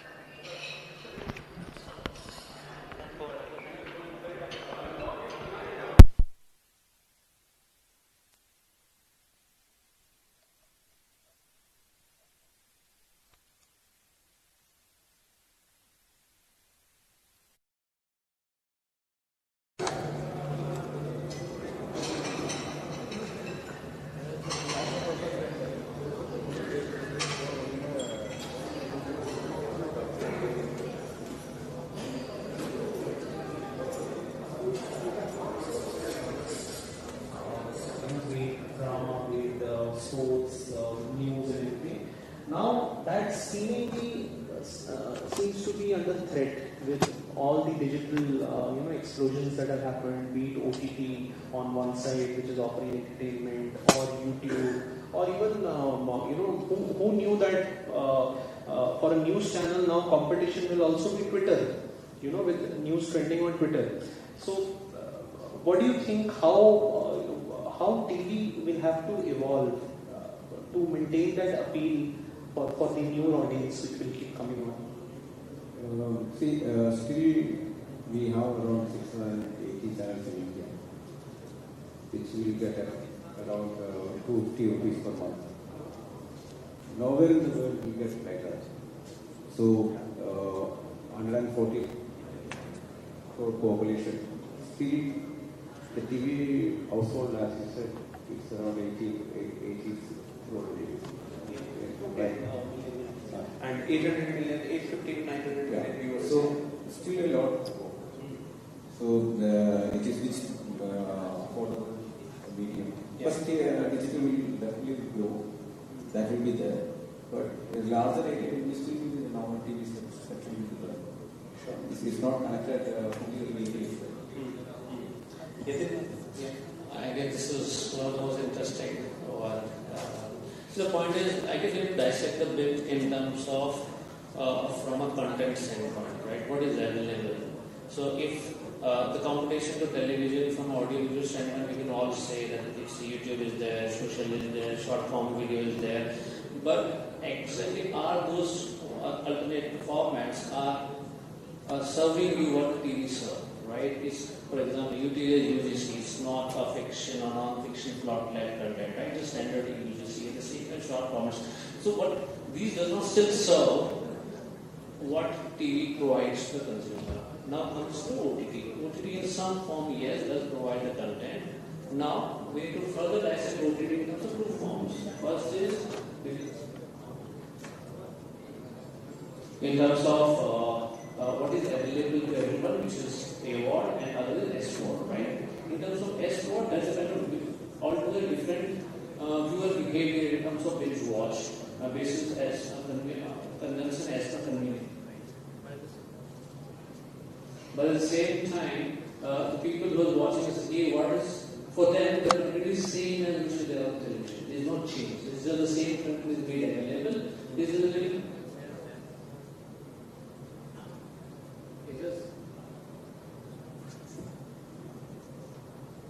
Because the convenience is just there element, but anybody who's consuming content on a periodic or regular basis, they usually watch television.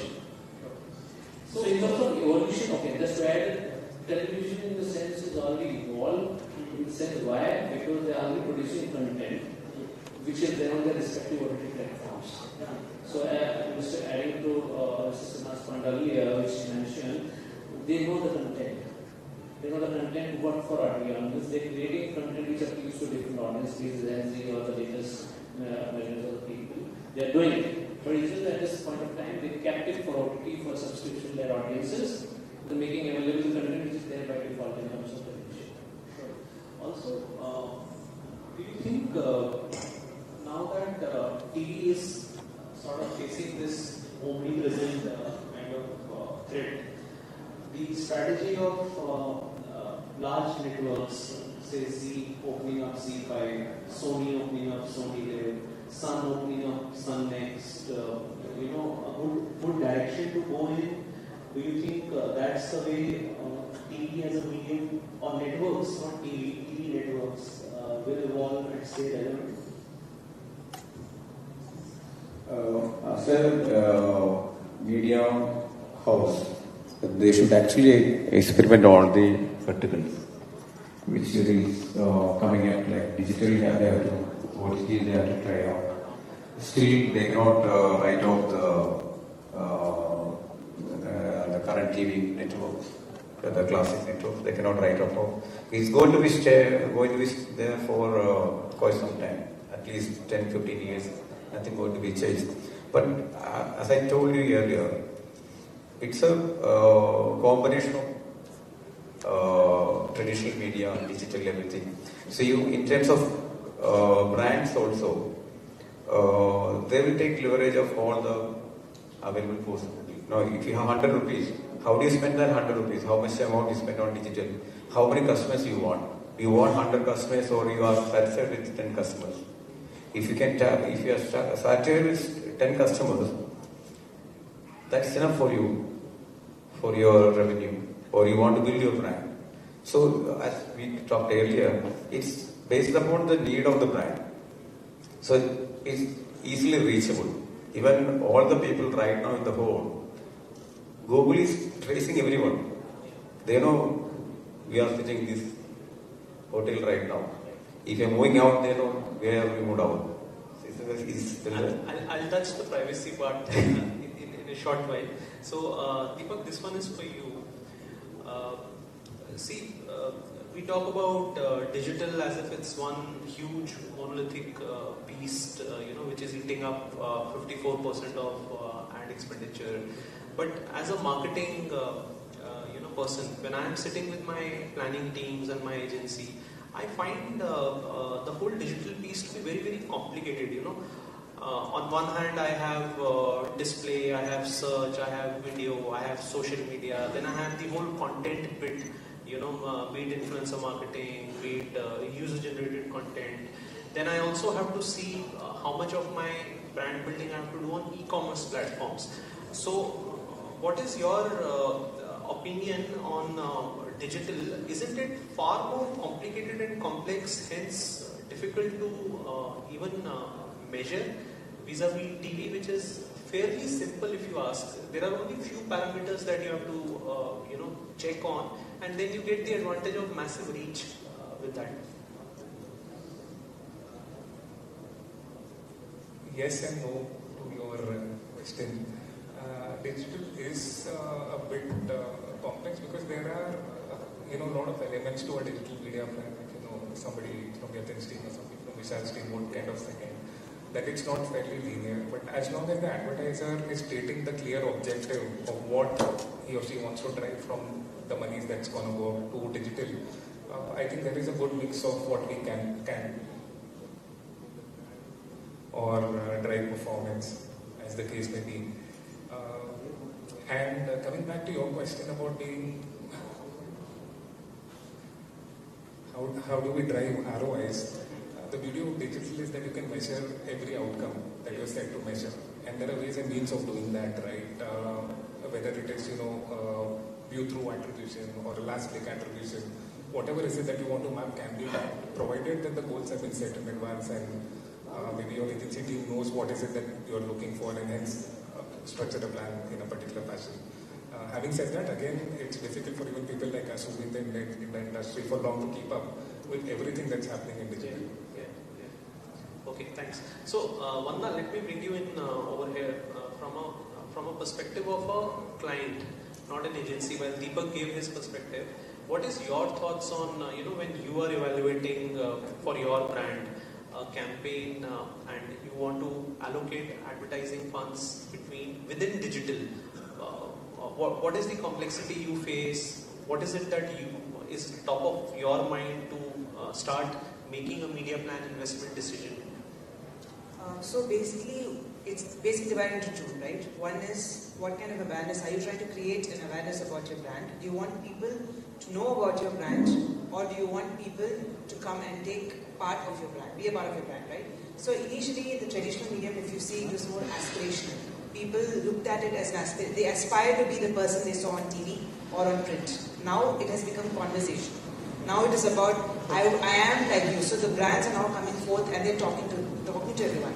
For example, you see McDonald's, you see a Domino's, you see large organizations actually conversing with people using the digital medium. So it actually depends on whether you want to make it aspirational, which means you're trying to create a brand awareness about it where you cannot expect an ROI. So you can't expect a return on ad spends. It's more of trying to create a brand identity for yourself. If that's the case, the budget will be different. And then if it is about getting people in, it's about having a revenue for ad spends. Like he said, measuring the metrics, understanding the number of walk-ins that we are getting and understanding what is our average bill values, increasing that. Then it becomes conversational. We need to see how we can interact with the brand and use the right type of digital and print medium to make sure that they are able to converse with us and through that means have them come inside. So our budgets are basically allocated to two, and as an agency standpoint and a client standpoint, I think this differentiation needs to be very clear when, say, a brand comes to an agency asking for the ad spends, as well as when we are going there with a particular target in mind. Because this is where the line becomes very thin, right? So a lot of brands expect with visibility a lot of revenue to come in, which is not the case at times. And they expect through conversations more visibility to grow. Again, that might be different. So as long as we are very clear on the strategy that we want to focus on, I think that is where our spends and our entire clear goals should be met with. So it's about being aspiring or it's about being conversing with them. Sure. So I think if I could paraphrase, basically it's about the engagement option that brands get when they are on digital vis-a-vis TV or traditional mediums, which might be offering more of a one-way communication but building huge amount of reach. But Anil, we were speaking earlier with you, on this whole evolution of TV also. And you were also mentioning certain use cases, right? Certain examples where TV is stepping up. So could you share an example with us where, TV has been used as a medium which is also conversational or engagement driven, and probably a campaign which is not only put on TV and then plugged and adopted for digital also, like a seamless mixture of TV plus digital, utilizing the power of both the mediums. I can just put one of my brand in Kerala. It's called MyG. When they came to my network, the turnover was 620 CR, 28 months back. Right now, back after December 31st, their turnover was 1,350 in 28 months. And their ad spend also came down. Okay. All our communications we redrafted, redefined, and we were very focused. When we run ads on television, we used QR code, which the viewers were able to scan, and they were able to get their offers. So they will go to digital and they will get the vouchers and everything. So they were that brand was getting approximately 2,500 customers per day, which makes around 3.5 crores a day. That we transformed from 2,500 customers to around 3,000 to 4,000 customers, which transformed the turnover. And the brand also got the brand visibility as well as sales also. So it's a beautiful convergence of traditional TV as well as digital. So it's possible, right? Sure. So I think the keyword that I'm getting out of what you just said is on the whole convergence aspect. So as advertisers, we also at times need to see, if there is a story that we are telling, the power of each and every medium. We can't have a TV only campaign versus a print only campaign or versus a digital only, which digital by the way itself is huge and fragmented. So, okay, shifting gears, Yatin, this is for you. How do you think in the next 4 to 5 years the media landscape will change?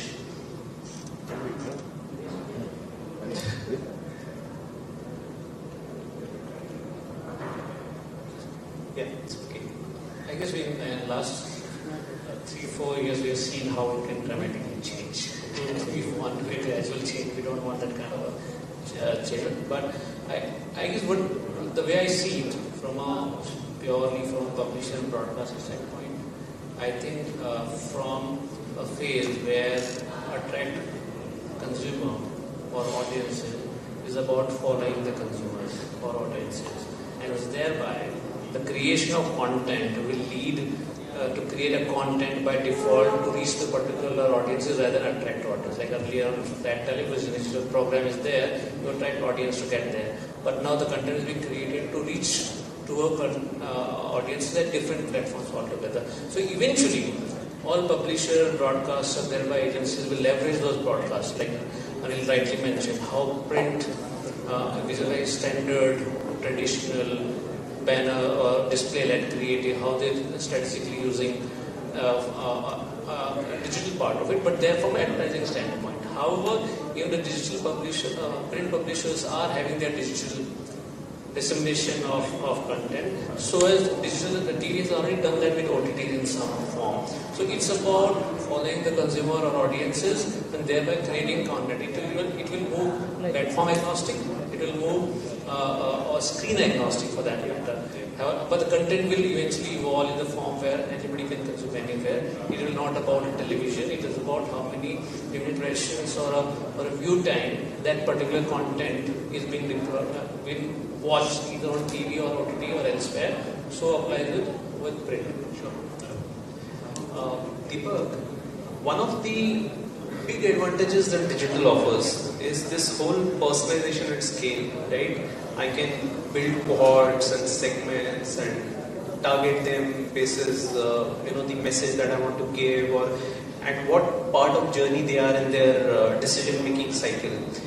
But recently we've been hearing, and this was touched also earlier in one of the sessions, this whole aspect of privacy.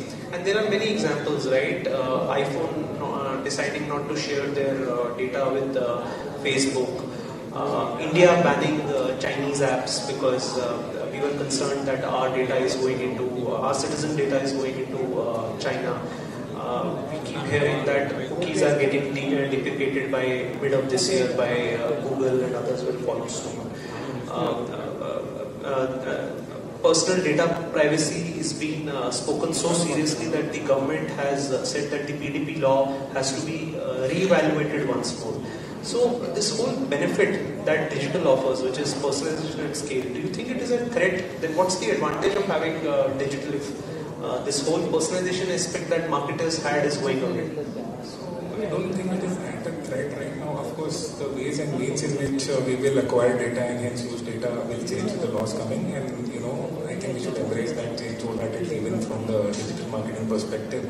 And again, at the risk of making a very cliche statement, everyone knows that if you're not paying for the product, you are the product. When we're using these products, we are paying with our privacy, not with our money. So a lot of paywalls are coming in. Good amount of OTT will go beyond the game paywall, so that will take care of itself in terms of tracking. And I truly believe that if somebody is being tracked, he or she should know how that data is going to be used and who's tracking them, which I think the laws will get in. And at the same time, advertisers are also focusing on this and asking the right questions. Right? So although there is data availability, availability of clean data, ethically sourced data, opt-in data, which kind of be a bit of a challenge in the immediate future. But at the same time, we are also seeing a shift where advertisers are putting in more money through contextual targeting, coming back to publishers which have heterogeneous TG, right? Which is the way digital was bought and sold maybe 5-7 years back, before data became so big and everything became programmatic and everything became data-led. So that shift is also happening, which is also good. That you're talking about content, you're talking about contextual targeting. You're talking about working with publishers who have access to a particular audience, right, at their website, versus chasing the audience on any particular platform because you know that he or she is a consumer or is looking for something. So I think the change that is happening for good, and it will make advertising more ethical. We just have to see that the set-off of paying more for that data because it is limited in number kind of translates into equal amount of value. Sure. No, I think you're right on this. I as a marketer, I also agree on that. I am very concerned about my data and my customers.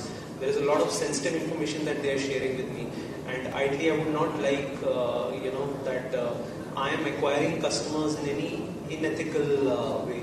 So it definitely makes things in the short run difficult, but it's for the good that the steps are being taken. Vanna, probably the last question to you. See, you represent an industry which is very different. The beauty and the grooming industry. Your clients are predominantly, if I could say, the Gen Zs and the millennials who are sort of digital natives, right? But your services are extremely, to be delivered on premise, which has a complete physical aspect to it.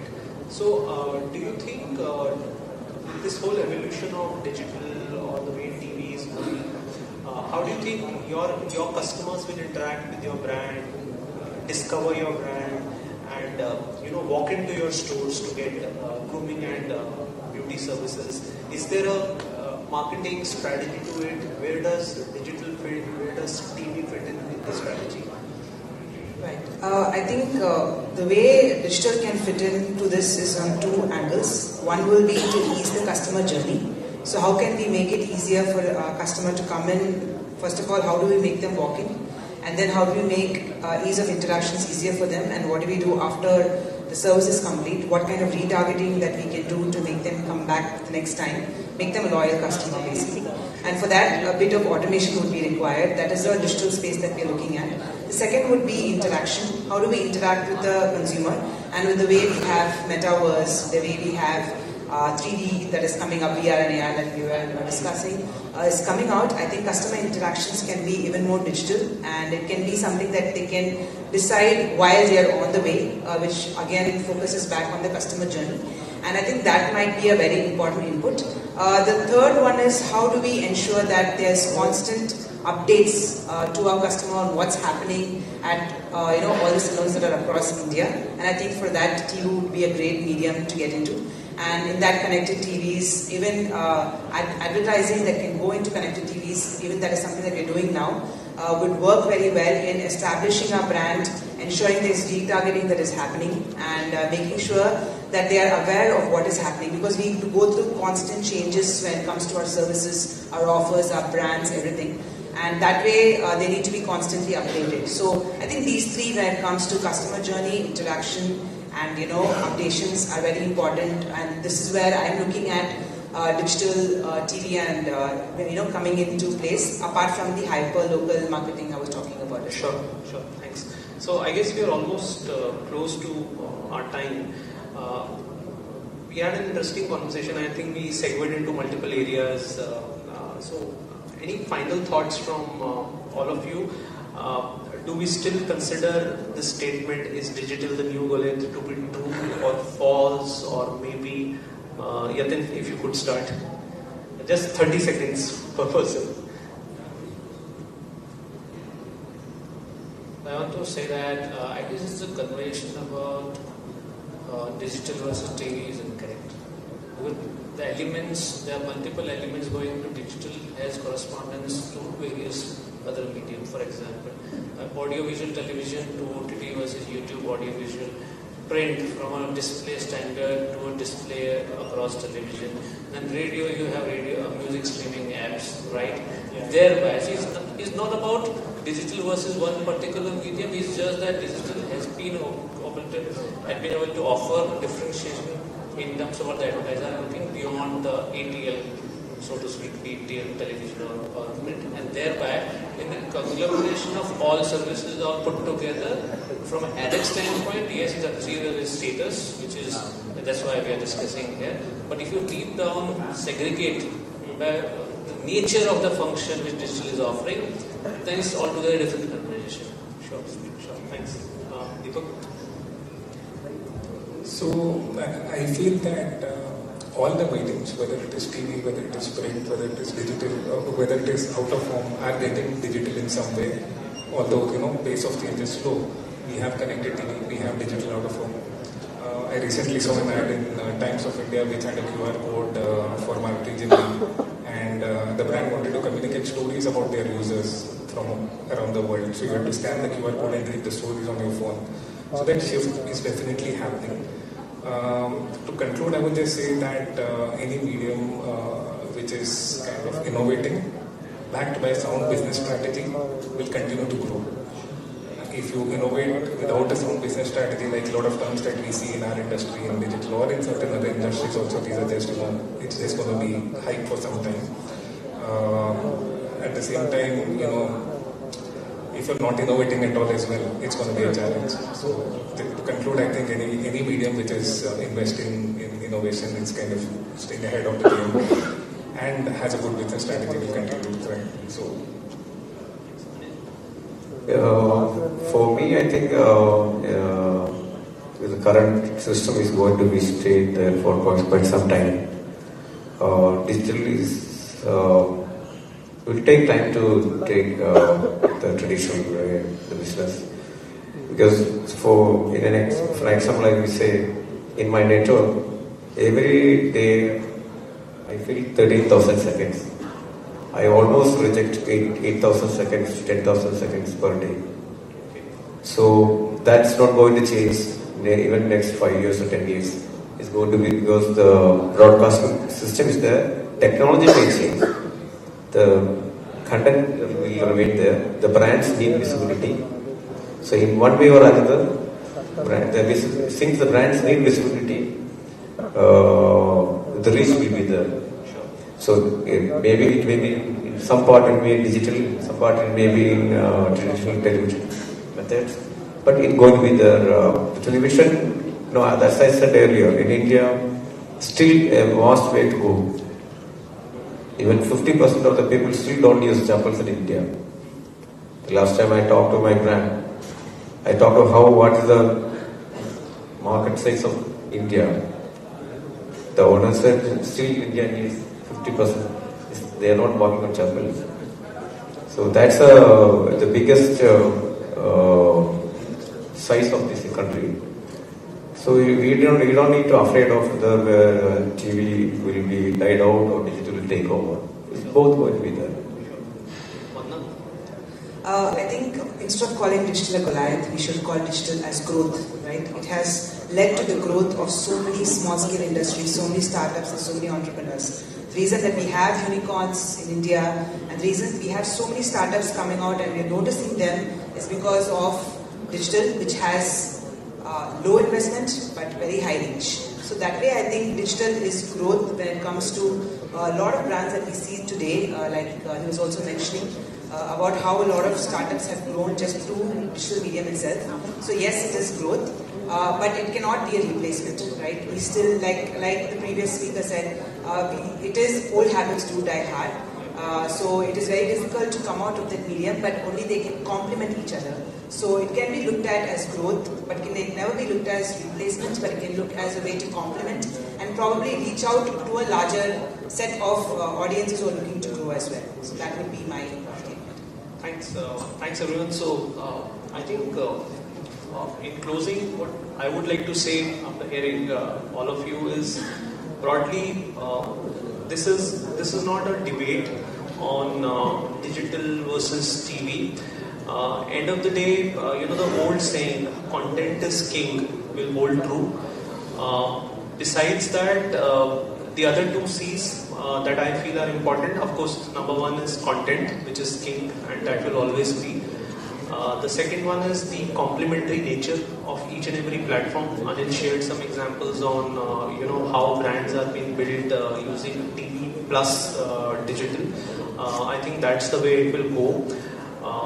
So complementary nature, the whole incrementality that both mediums offer on top of each other is going to get stronger by the day.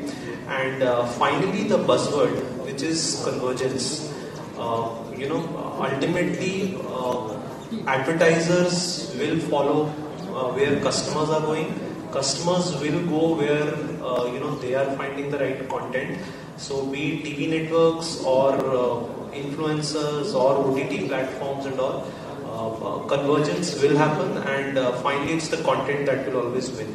So yeah, thanks everyone for the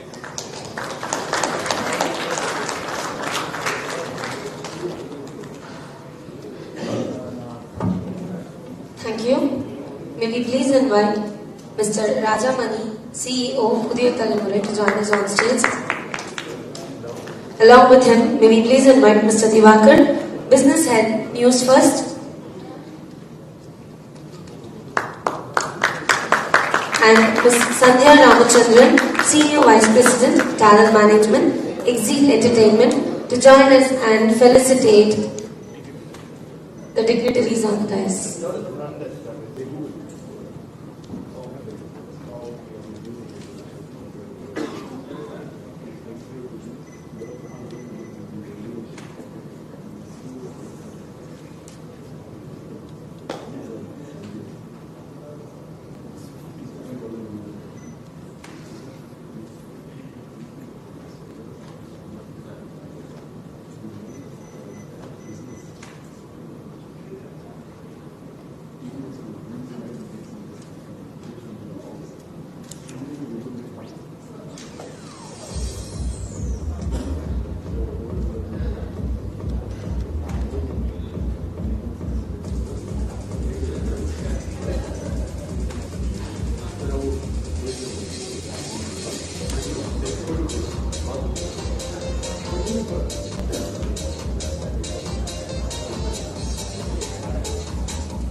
We are now 47 minutes late. That's okay.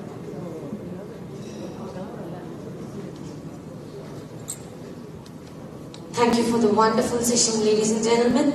Now, moving ahead to the next panel discussion on the topic, Challenges in Creativity for Television and OTT.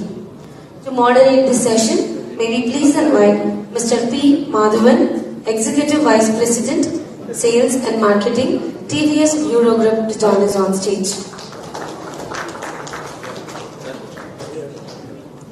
Thank you so much. Now it's time for us to invite the panelists, the speakers. Mr. Rajneesh Chaturvedi, co-founder and CEO, Local Vocal, McKinsey. Welcome, sir. May we please invite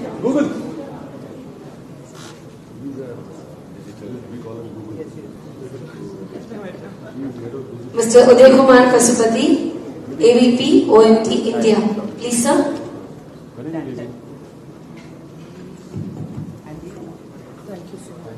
Ms. Aparna Joshi, co-founder and chief editor, One Native Studio. Official carrier. And Mr. Ellen J, COO, Flap Healthcare. Ladies and gentlemen, a big round of applause to all the panelists and looking forward for a very great discussion on the topic, Challenges in Creativity for Television and OTT.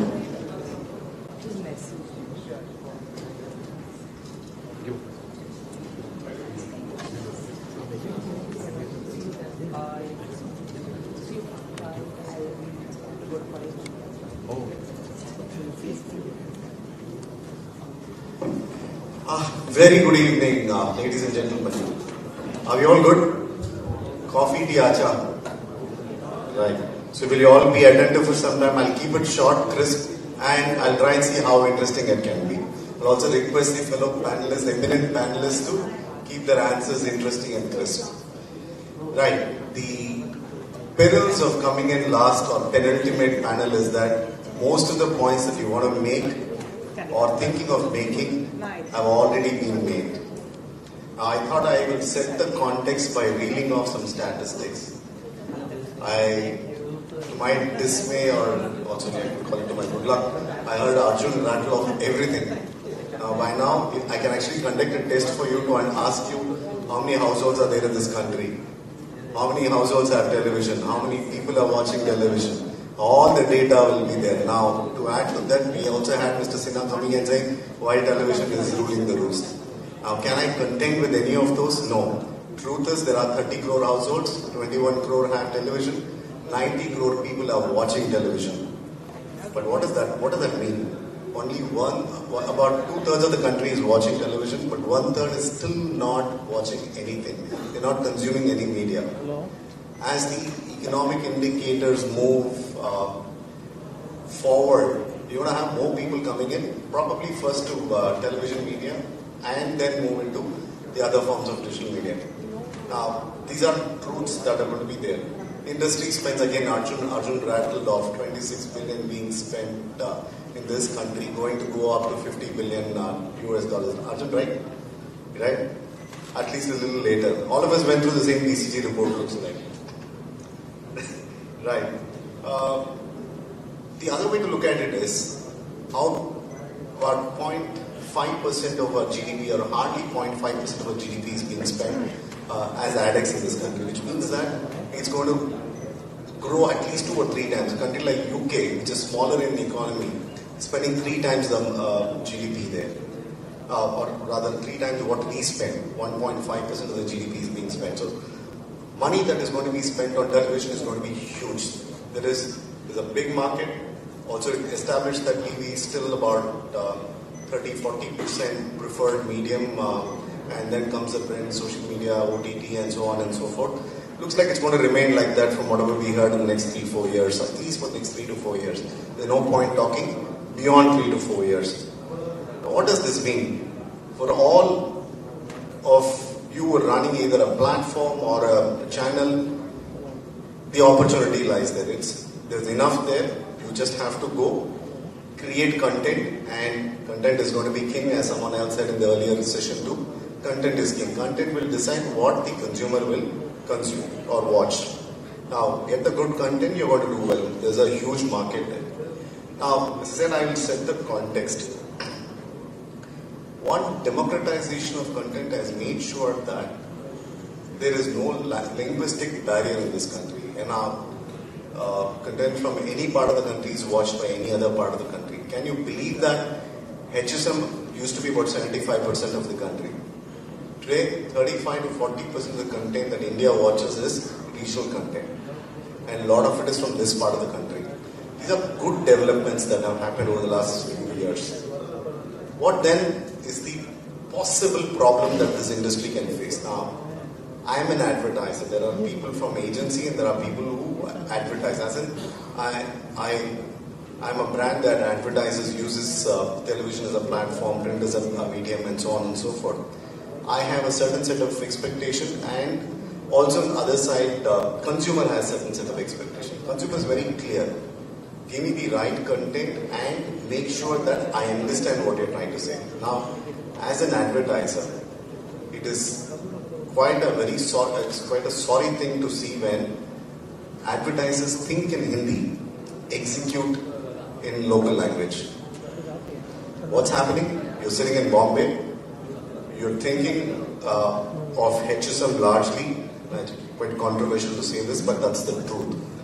You're thinking, keeping HSM in mind, and you're executing. And you find a local Tam or a Telugu or a Kannadiga localite who does the translation, dubbing, and everything is done there. What they don't understand is what gets communicated is far removed from what the original Hindi one did. One reason why regional players, particularly in the FMCG and foods, oil space, if you notice, have done well. Take this market for instance, since we are sitting here, Gold Winner. They've done a terrific job, thousands of crores of turnover, huge business they do. They appeal to the local creative sensibilities. Of course, the products appeal to the local palates very well.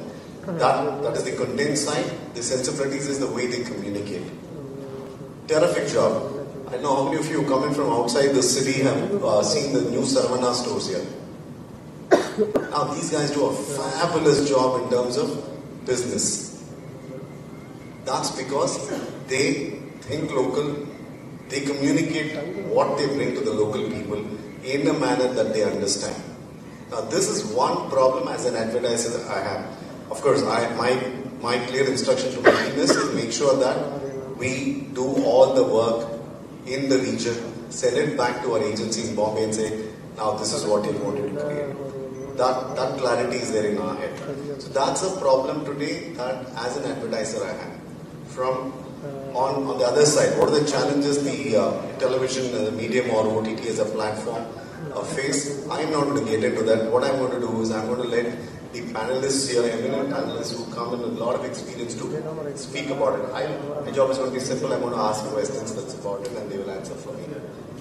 Before that, what I'm going to do is I'm going to quickly introduce the team here, and I'll start with myself. My name is Madhavan. The lady was kind enough to introduce me. Just to quickly recap, I work with the TVS group in the tires business. Son of the soil, so to speak, from Madurai. That is, the organization is from Madurai. I take care of the global sales and marketing effort. We have, let me start with the lady, we have Aparna Joshi, who has been a print and digital journalist and has covered television and OTT initiatives for 2 decades. She's also the co-founder of One Native Studio, a boutique agency that's part of digital advertising company One Native Advertising. They create multimedia content for brands customized for different platforms. Welcome, Aparna. We also have Uday with us. Uday, thank you for joining us here. He leads the operations for OMD based out of Chennai. He's traveled for this event. OMD is the largest media agency in the world and part of the Omnicom group. He has 14 years of experience largely in strategy planning, buying and media consultancy. That's a lot there. He's a millennial like the internet. That's how he wishes to call himself. And that's because they grew up with a lot of you at the back rows will understand what I'm saying there. He believes he's the voice of consumer and is in the realm of work that he does for the brands. We also have Rajneesh Chaturvedi, 20 years of experience across FMCG and e-commerce categories. Currently co-founder and CEO of Local Vocal. I'm very keen to hear about it from him. India's first live hyperlocal OTT platform. His assignments include being advisor for McKinsey, and other top brands there. We also have Adel. Adel's been a professional who served with Meenakshi Mission and is now a proud startup entrepreneur. We will again it's one of its kind. I want him to talk about it briefly before we get on with it. What I'm going to do is, I'm not going to start with a question. What I'm going to let you do is just introduce yourself, keep it brief. It should be interesting for them as well as for us to engage. Introduce yourself better than what I did, and I will come around to ask the questions. Is that good? If you say yes, I know you're with me, otherwise you're on the mobile phone doing something else, which is what we did a little while ago. Rajesh, can I start with you? Okay. Thank you so much for the invitation and the kind words. Well, I've been in the consumer and marketing industry for about close to 2 decades. I started out in the airtime sales in Nimbus Communications, then moved to Group M. I was there for about close to 10 years. I did various media planning, media buying. Then I went to the so-called the other side, which is the client side. I was the head of marketing services at Kraft Heinz. I did a brand stint. I worked on Complan, Glucon-D, and then I moved as head of marketing and growth at MedLife, one of the early e-pharmacies. I was based out of Bangalore, and then I did stints with McKinsey. I was an advisor, and recently, post-COVID, me and another friend of mine, we've started this venture called Local Vocal. We are actually, one of the first ones, OTT live, hyperlocal OTT live applications, in the country. So that's the long and the short of it.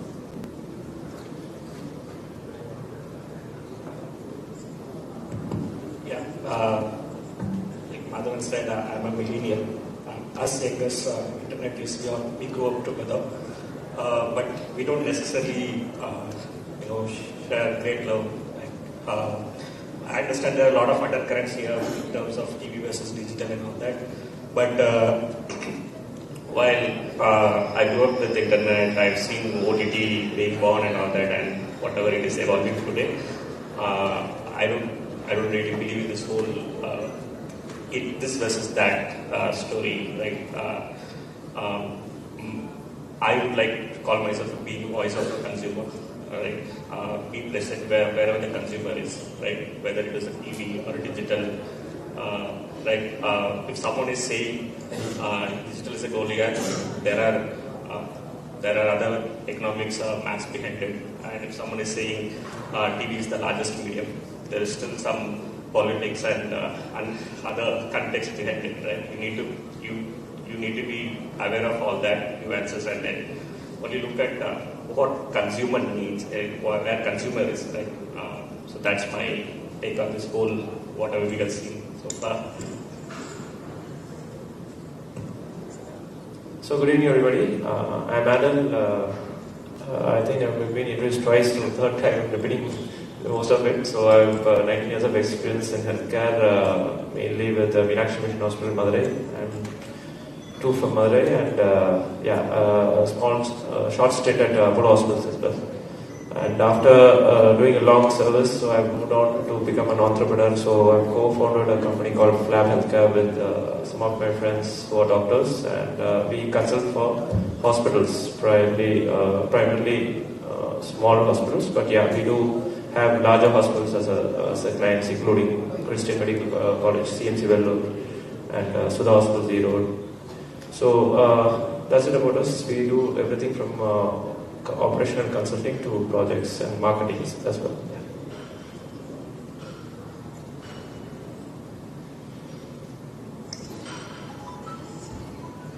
Good evening, everybody, and thank you, Madhavan, for the kind words. Like he said, I've been in the media, I've been a journalist for more than 20 years and kind of tracked and chronicled the industry, the television industry, right from the time of the satellite television boom. So, been there since then, observed right from the growth of Star Plus, Z, all those channels, seen the regional channels boom, and now seeing the OTT channels come up and kind of dominate the landscape. So yeah, I'm here on this panel more as an observer and chronicler of the times that have been. That's me. Thanks, Aparna. We'll start with you. While there's been a bit of support for television right through the afternoon, that being the primary medium that people used to watch, we can keep discussing. So, but let me ask, quality of content that can always be clearly stated as this to be better than the other. OTT clearly has managed more engaging content than television, and how traditional broadcasters are trying to catch up. What's your take on this? Is that happening? Are they trying to catch up? Is that possible? What's your take? OTT has been kind of successful in experimenting with a lot of formats that traditional broadcasters have not been able to.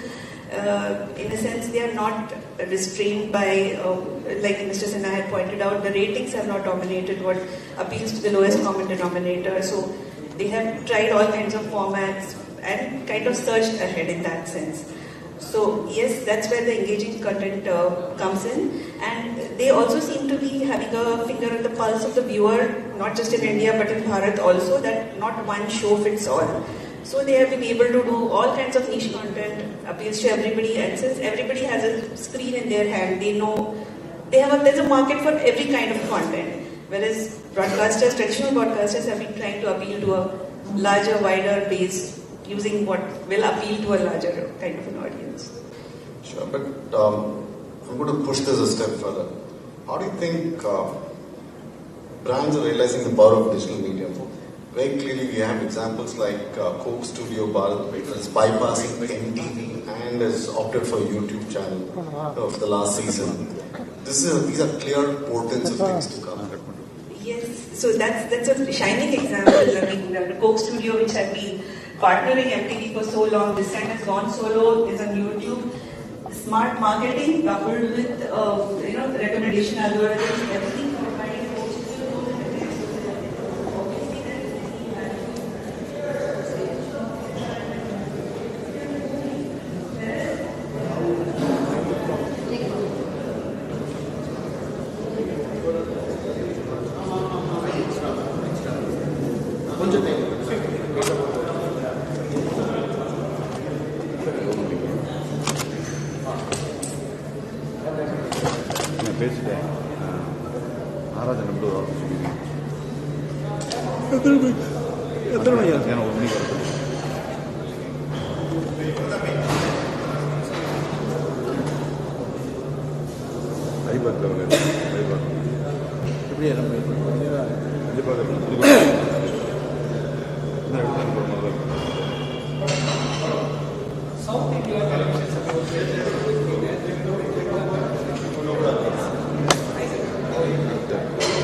Hello.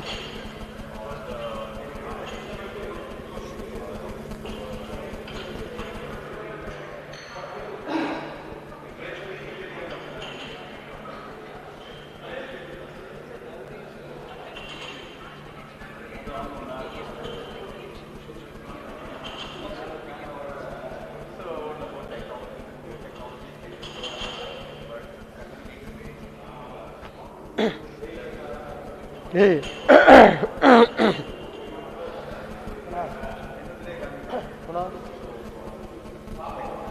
லட்சுமணே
South Indian Television Summit organized by Fourth Media.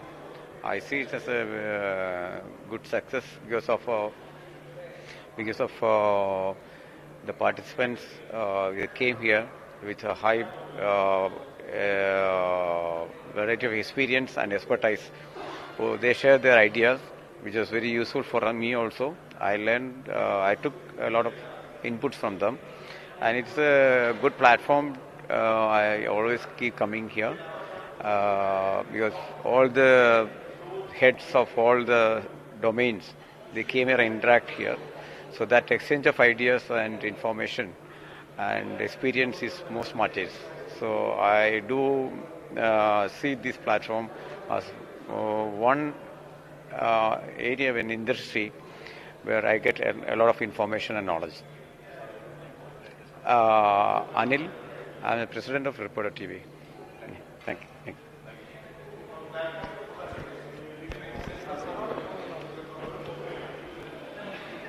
அண்ணா சோர்ஸில் இருக்கு.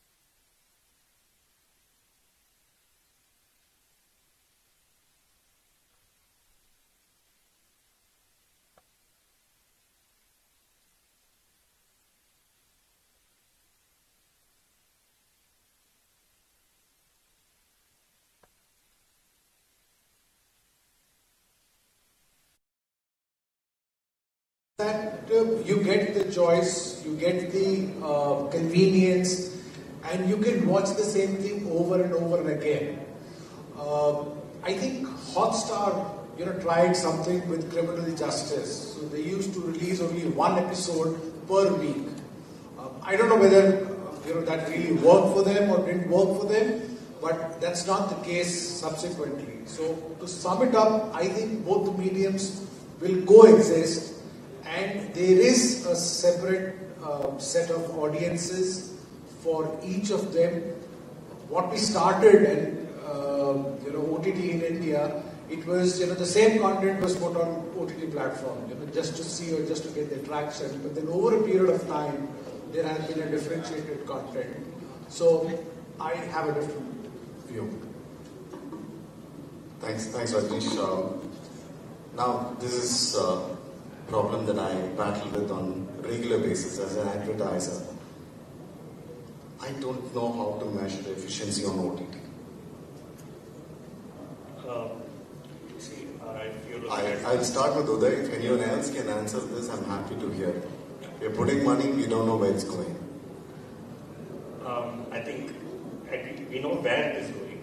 Whether it is making sense, whether it makes sense for you in terms of business outcomes. That is question. True, correction. Yeah.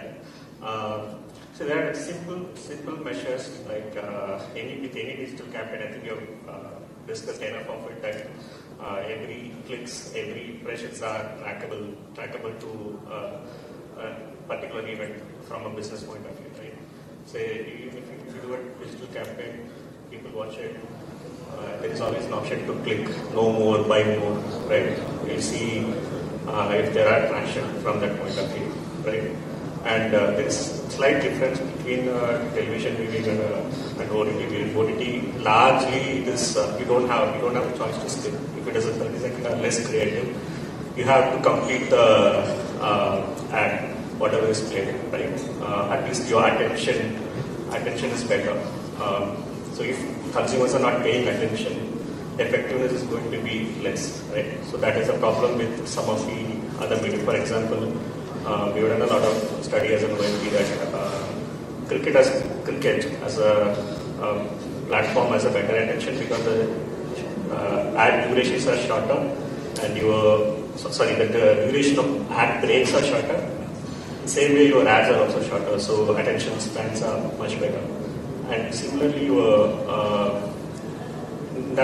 from that point of view, OTT platforms, because you cannot skip, you are watching the entire ad.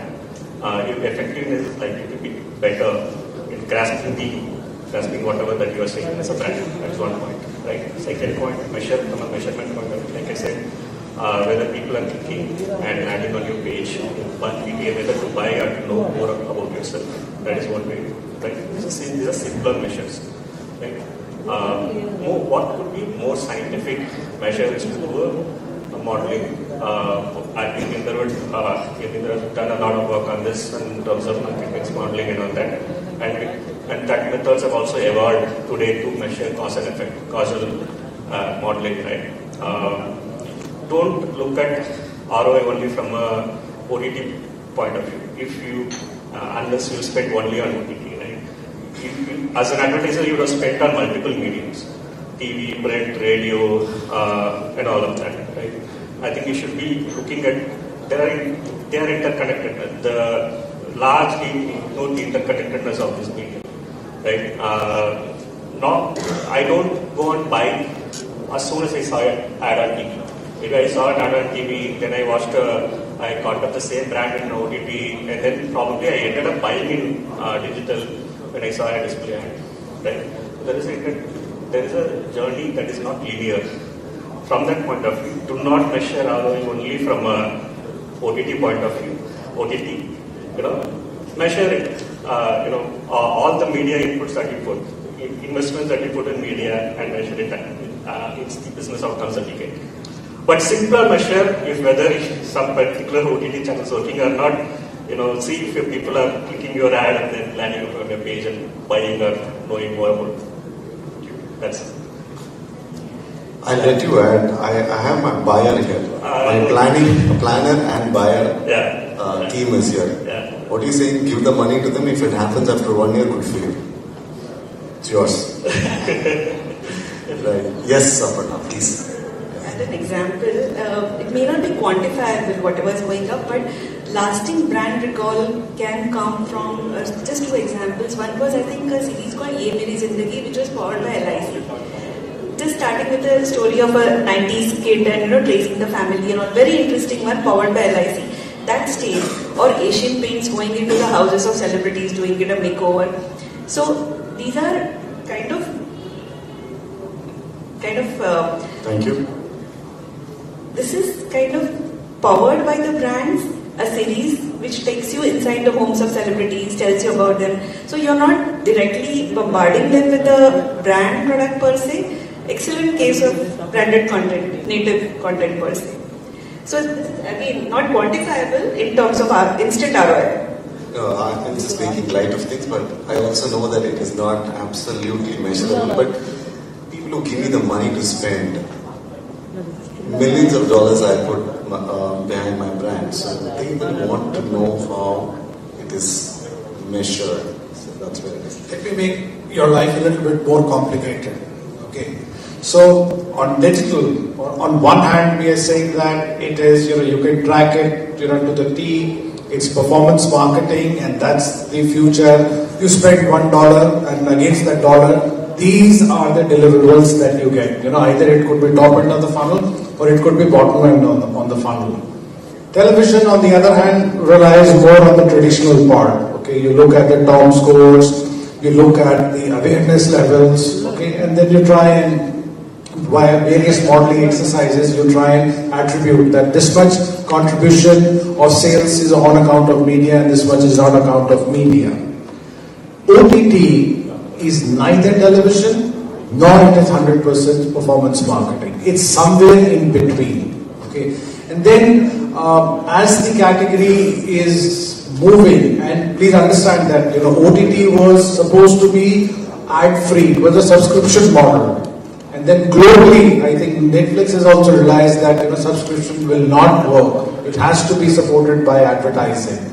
So as I think, if we have this discussion 1 year down the line at the same time, maybe you'll get some slightly better answers. Sincerely hoping I hold my job till then. Okay. Right.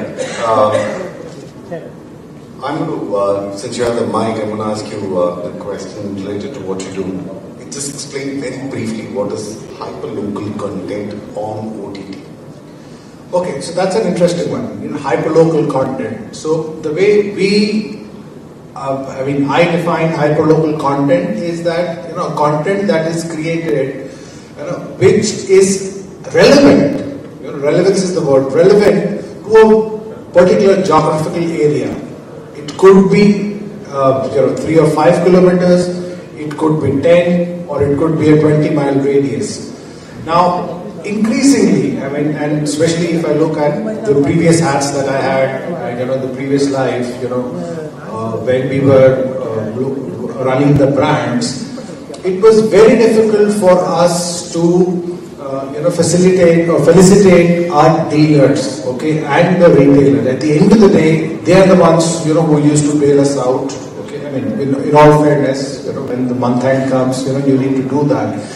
And as a brand, you are strong in some markets and you are weak in some markets. And within market also, you are strong in, say, northern part of the town, but you're not in the southern part of the town. And especially if I look at healthcare, when there are so many diagnostics, so many retailers, they require a very precision kind of targeting advertising, and that's where I believe that's what we are trying to achieve. Also, is that we're trying to create content which is relevant, okay, at a very targeted area, not the ones.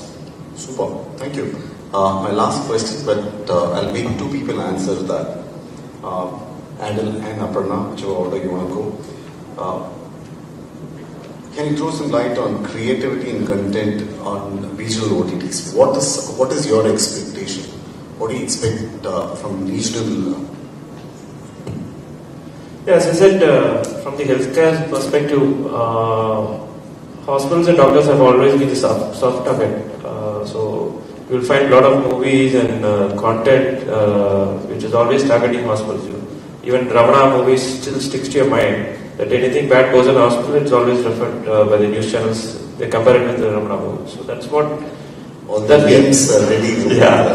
So we should be creating content which also portrays the other side of hospitals. I don't agree. Every industry has the positives and negatives. So what I'm saying is that it should not be one-sided. So content has to be created that can revolve around the healthcare industry or the hospital for that matter, and that will help more in help hospitals become advertisers, whether it is digital or OTT or whatever, because otherwise it doesn't make sense. You will not find even the bigger brands advertising on for any of your normal regular movies, because it doesn't feel relevant. So I think relevance again is the key here. You create relevant content. And healthcare industry would become, they have the potential, and there's a lot of capacity as well. Hospitals could add value to the pie as well.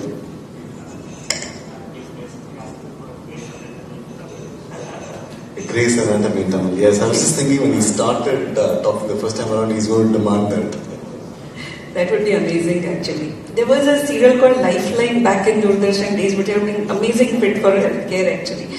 Yeah. So regional OTTs, I think, in the last few years have also blossomed really, and I know that in Karnataka there are some OTTs which are going to come up in the Konkani, Tulu languages also, which is amazing. They're catering to such niche audiences.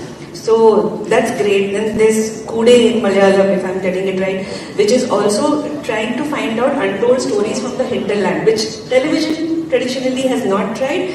But these are another hyper-local one from, it's called Stage, which got some funding in the latest Yes.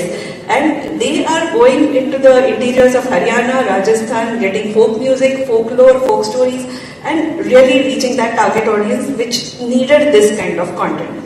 So regional OTT, yes, experimenting and getting away with it. Excellent. Thank you so much. I guess that's what we have time for. While we heard that television is here to stay, they have the challenges in terms of how they're going to up the ante on the quality of content. At the end of it, chin down economy, attention of jellyfish's span of attention is about 6 to 8 seconds. I think we are going to beat jellyfish although as we go. So how are we going to, in such a market, how are you going to keep the attention of the consumer? That's going to be the challenge. We'll wait and watch how we come up with it. Thank you so much to all the panelists who've taken time out, come in and share their views. Thanks a lot. And thank you so much again for calling me. Thank you.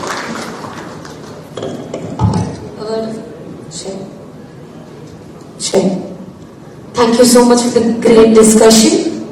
May we please invite Mr. Deepak Karnani, co-founder, One Native Advertising Private Limited, to join us on stage and felicitate the dignitaries on the dais.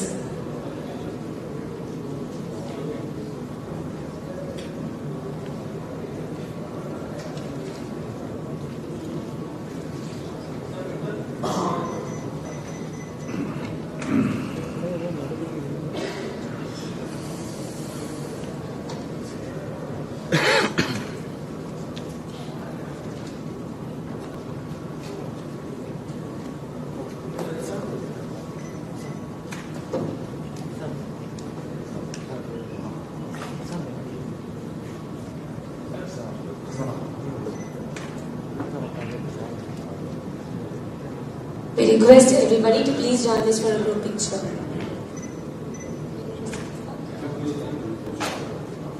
Along with Mr. Deepak, we request you to join us for a group picture.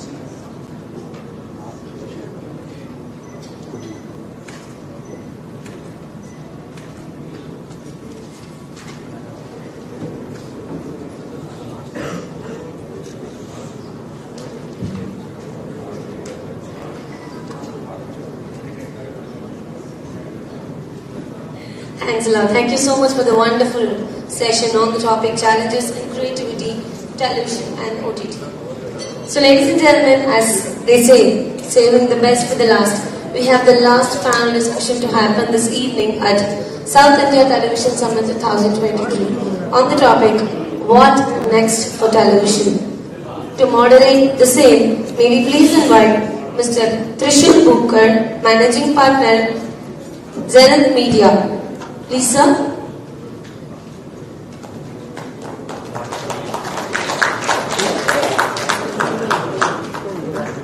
And let me introduce the panelists for this session. Mr. Diwakar, Business Head, News First. Mr. Pankaj Krishna, Founder, Qyou DM.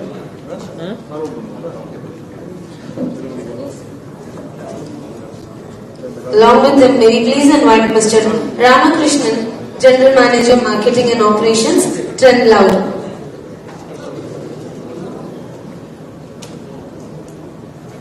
So yes, looking forward for a very great session in South India Television Summit 2023 on the topic, What Next for Television? Over to you, sir.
couple of questions straight to somebody who tracks television in a very different way. Given the current level of data that we have, whether viewership or the ones that we track, which is beyond viewership also, do you think the television ecosystem stands robust enough to continue to have consumers' attention, both from an availability and a content generation point of view? Okay, hi. Qyou, thank you for a very interesting question. I think the term television is being wrongly used. What do you mean by television? You mean video content or you mean the broadcast? Okay, so one rider, all conversation that we have right now is television accessed through a set-top box. So cable and satellite, you're talking about broadcast? Yes. So the top 5% is converted, we let them off.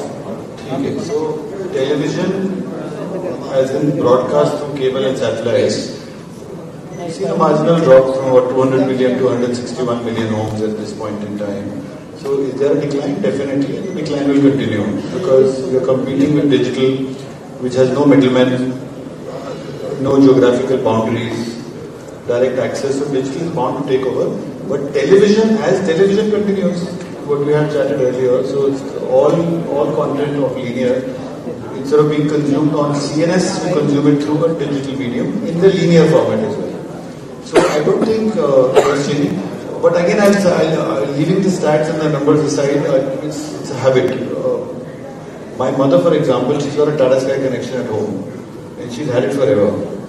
Then we got her upgraded TV, which is a big screen, but somehow she got a Fire Stick installed when the OTT bit came. Now she's got a new TV, which is a smart TV, which does not need a Fire Stick. But she won't let go of the Fire Stick because of the habit of that remote control, right? So I think that habit plays a huge role. So habitually people will continue to consume TVs, people will continue to stick to CNS. In my estimate, cable and satellite, the convention form is there at least for another half a decade. You will see declines happening. Televisions will continue, digital will take over in terms of mode of transmission. The opportunity and the challenge both lie with content. Because on digital, as a big platform, you're not only competing with some other publisher, you're actually competing with every single viewer, every single user. So content challenges are becoming huge. So my time on TV or digital is split across what I see on a great show on an OTT platform or a great linear content on digital and my own content as a consumer. So that's what what's your sense on the adoption of content consumed through digital, the pacing up? Because we've seen a rapid pace up happen. Do you think that the same pace will continue given the demography status that we have as a country? Yeah, so I think 4 hours being spent for 5 hours on a mobile phone, 4 hours on a TV. In my, there is no rocket science to say which direction we'll go. I think we've reached a decent peak.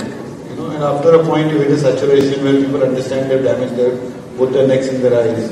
So I think we've had the obsession to the point that we need to, and it's a very healthy number, 4 or 5 hours. Television used to be about 2.5 hours till about a decade ago, which is now at 4 hours. Mobile used to be 0 because there are no mobiles, which is again at almost 5 hours, which is a decent peak at this point in time. It shouldn't grow further, but it should sustain for a long time. So, given if what Pankaj is saying, that trend continues and TV content is being consumed and in two separate and mutually exclusive platforms where you use it by the device remains the same. How does one gear up for ensuring it doesn't cannibalize into your biggest revenue stream, which is ad sales? Any thoughts on that? You think that it's a lost battle and let it be that it becomes a digital budget and not a television budget, and I stay. I'm sorry?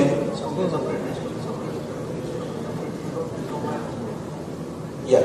So what I'm hearing from you is that this change which might just ramp up, okay, actually the digital part of television consumption which is happening will actually eat into the digital pie of the budgets and not so much on the television budgets that are there available in the market. Is that the assumption that you know? I didn't get what the market said separate budget. What he says is that they're selling it separately in any case. So revenues are separate. Budget means revenues. So television, digital, and you don't have. But how do you sell digital? Because there are numbers for digital, right? Except for YouTube. Comes for YouTube. Sorry.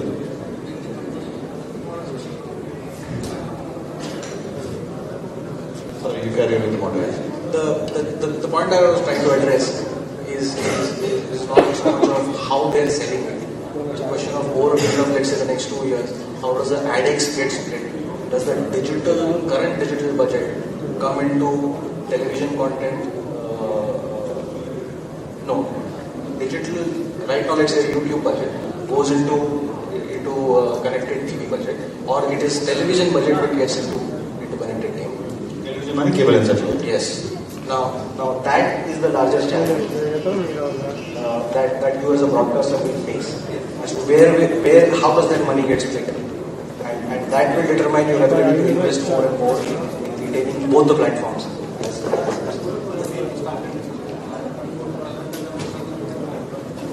Okay.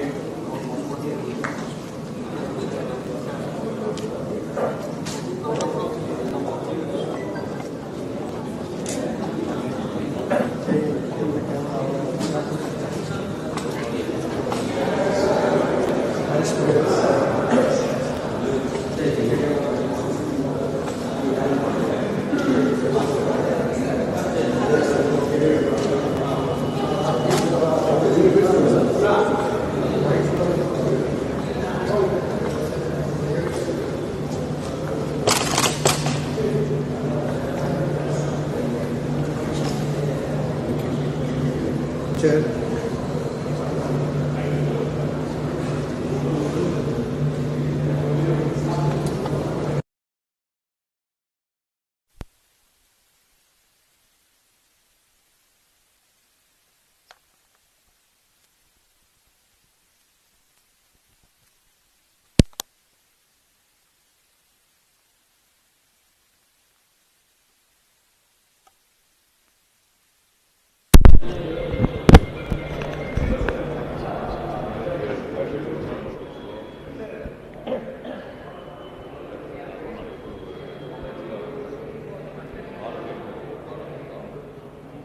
Car மட்டும் அடிச்சுக்கோ. ஏன் வேறு card இல்லையா? உங்கள் கார்டை கொடுங்கயா.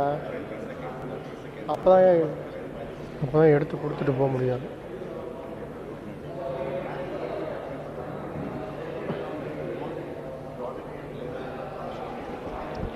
விஷுவல்லாம் இருக்குயா, election விஷுவல்லாம் இருக்கு.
content strength of Tamil regionalization, how it is impacting your brand, and how is the news channel helping you to target you, and your association.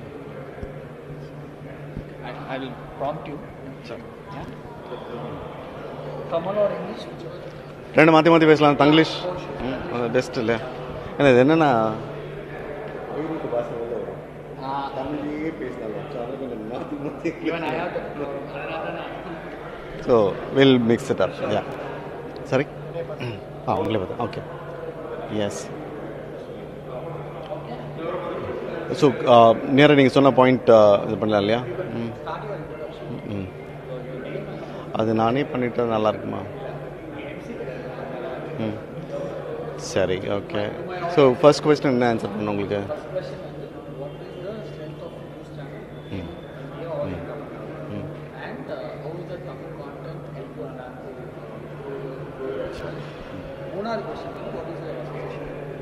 சரி. Okay, start. வணக்கம், என் பேர் மாதவன். நான் டிவிஎஸ் யூரோ குரூப்பில் எக்ஸிக்யூட்டிவ் வைஸ் பிரசிடெண்ட்டாக இருக்கேன். News சேனல்னு பார்த்தீங்கன்னா ரொம்ப important part of our advertising medium. ஒன்று எங்கள் கன்சியூமர், லார்ஜ்லி எங்களுக்கு 2 வீலர் டயர்ஸ் 3 வீலர் டயர்ஸ் நாங்கள் விற்கிறது. அது யார் பார்க்குறாங்க, எந்த ஏஜ் குரூப் பார்க்குறாங்கன்னு பார்த்தீங்கன்னாக்க ஏஜ் குரூப் என்னென்னா 25 to 45, about 60 to 70% of the users அங்கே இருப்பாங்க. நியூஸ் கன்சியூம் பண்ணுறது யார், அந்த ஏஜ் குரூப்பில் தான் ஜாஸ்தி. 28 to 44, 45 அதுக்கும் மேலேயும் இருக்காங்க. But this age group also consumes news on television lot more. So அதனால் எங்களுக்கு வந்து நியூஸ் சேனல் மூலமாக அட்வர்டைஸ் பண்ணுறது ரொம்ப இம்பார்ட்டண்ட் அது. And we have been doing that.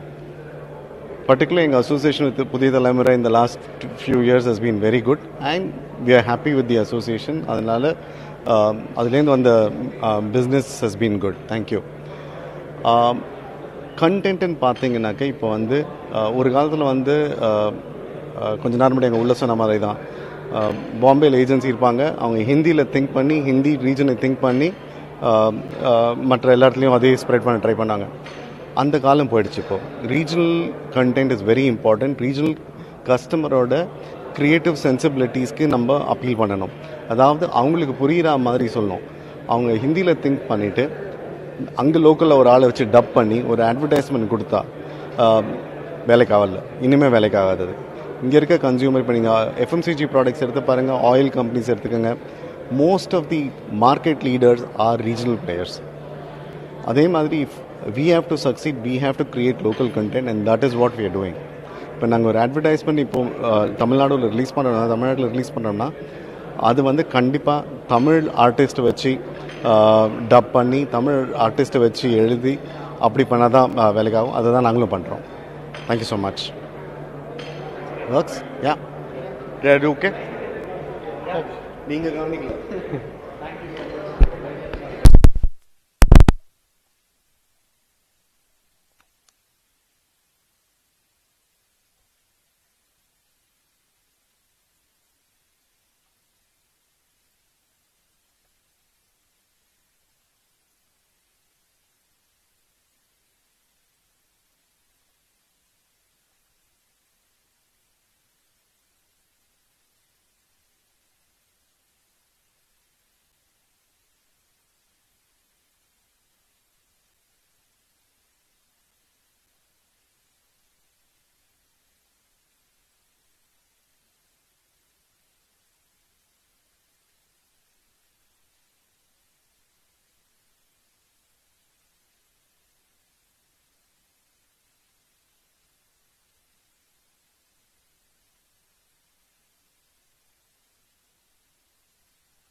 ரெண்டு பேரா இல்லை ஒவ்வொருத்தரா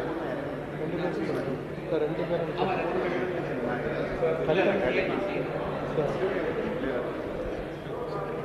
basically you can start your introduction, talk about your company, and you can talk about your operation and your TV, mainly on the news side, and also you will talk what you are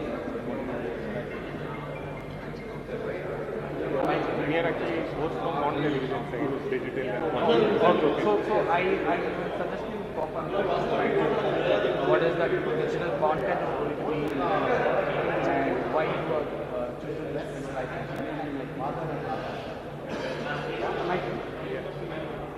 you can start with your introduction.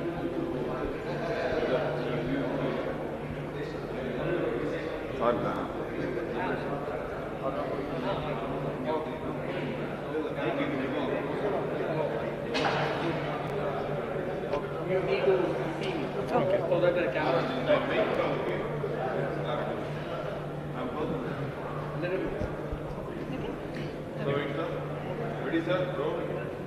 Hi, I'm Deepak.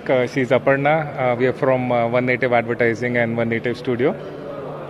And we're in the digital media space. We take care of content marketing and native advertising solutions for scores of clients across India. And it's nice to be here and understand what's happening in the regional space and how digital is also kind of growing as a medium and has in fact overtaken TV of late. It was nice to interact with such intelligent people all through the day today and get various insights and elements of what's happening not just in digital or TV but overall in the Indian and regional digital media space. Deepak said I had the content studio and it was very interesting here to listen to the insights offered by everybody, about how digital is growing, content is growing on digital, how the OTT space is growing. So very interesting insights to take back from here today. Thank you. Okay. Thank you. Thank you so much. Our Bishala.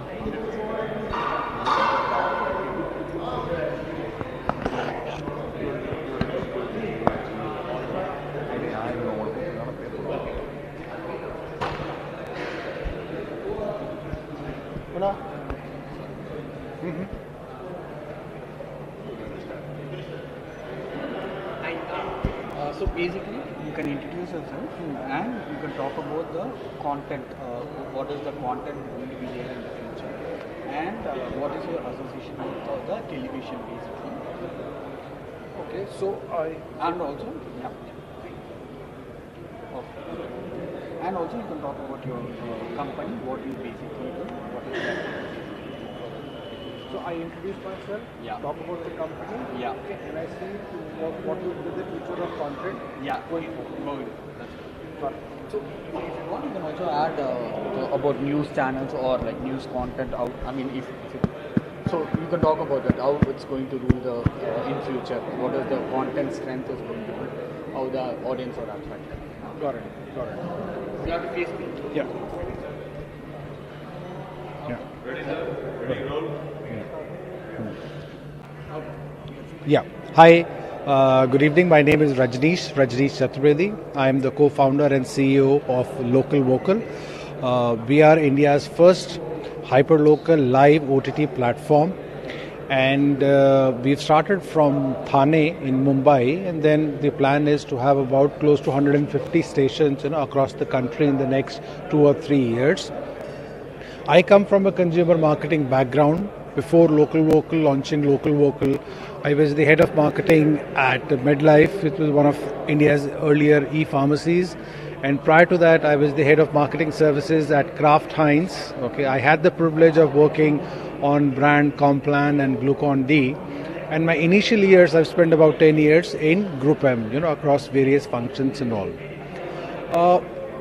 Increasingly, all the consumers are looking at consuming relevant content. When I say relevant content, it is the content that matters to us. So today, not many people are very gung-ho or enthusiastic about what's happening in Ukraine or what's happening in USA. They are more interested in what's happening in my neighborhood and how the local politics or local civic issues are affecting us.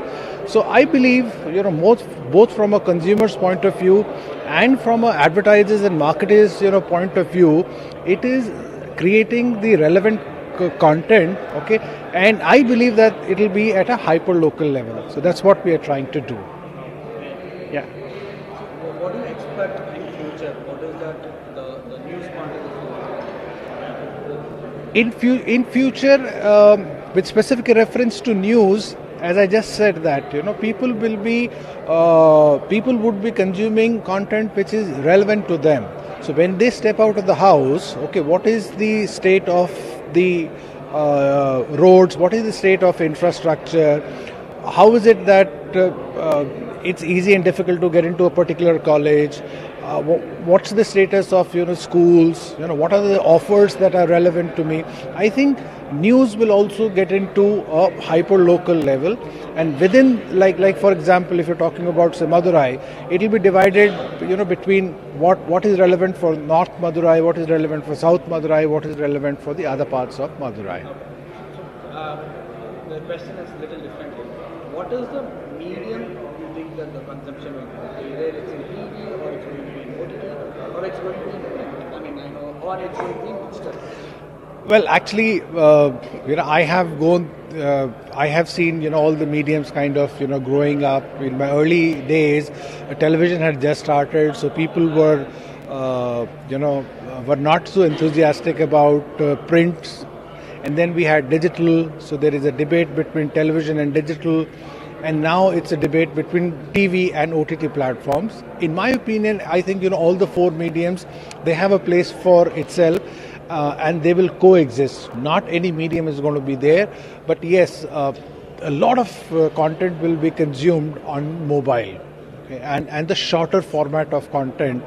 That's what I see the future, and that will be the challenge for both the news channels as well as for marketeers. Yeah, thank you. Nice measure. Thank you, sir. All right. Yeah. How do I see this? I will send it to Bharat, probably, or give me your number. I will send it to you.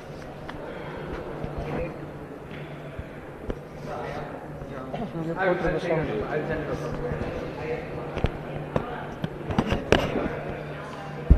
Once I get it, I will. Sure, I will. இங்கே போட்டுருவோம் brother, இங்கே இருக்கட்டுமா? Byte எடுத்து முடிஞ்சில program முடிஞ்சிருச்சு தான் நினைக்கிறேன். எனக்கு இப்போ 2 பேர் பேசினதும் எடிட் பண்ணி எனக்கு போட்டுட்டு வீடியோ அனுப்பல. இல்லை பிரதர், இது இப்போ இங்கே இதில் கட் பண்ண முடியாது. இன்ஜஸ்டில் ரெக்கார்ட் ஆயிடுச்சு. ஓகே, அங்கே கட் பண்ணி வாங்கிக்கிறீங்க. சரி, கட் பண்ணி நீங்கள் அது மட்டும் கோஆர்டினேட் பண்ணுங்கள். யார்கிட்ட பேசணும்? நீங்கள் அசைன்மெண்ட்டில் தான் பேசணும். யார் அசைன்மெண்ட்டில்? யார் அசைன்மெண்ட்டில் இப்போ யார் ரூட்டில் இருக்கான்னு தெரியல. இப்போ இன்ஜஸ்டில் ரெக்கார்ட் ஆயிடுச்சு ஆல்ரெடி. இப்போ இதில் வந்து கட் பண்ணி எடுக்க முடியாது. ஃபுல் ரெக்கார்டில் இருக்குது, கார்டு ஃபுல்லாக இருக்கும். அங்கே நீங்கள் இன்ஜஸ்டில் கேட்டுங்கன்னா கட் பண்ணி அங்கே ரா ஃபுட்டேஜ் தான் வாங்கணும். அது பண்ணுவாங்களா என்னன்னு தெரியல. எடிட்டில் கட் பண்ணுவாங்க, கட் பண்ணி ரா ஃபுட்டேஜ் தான் வாட்ஸ்அப்பில் வாங்க முடியும். எனக்கு இவர் பேசினதும் வீடியோ வேணுமே. எல்லாமே அங்கே ரெக்கார்டில் இருக்குது. ஏன்னா சிஇஓ கேட்டார். ஆமாம், அங்கே கட் பண்ண சொல்லியிருக்கேன். யார் அந்த கான்டாக்ட் பர்சன் யாருன்னு சொல்லுங்க. இல்லை மணிகண்டன் கிட்ட கேட்டால் தெரியுமா? மணிகண்டன் வச்சு அசைன்மெண்ட்டில் பேச சொல்லியிருக்கேன்.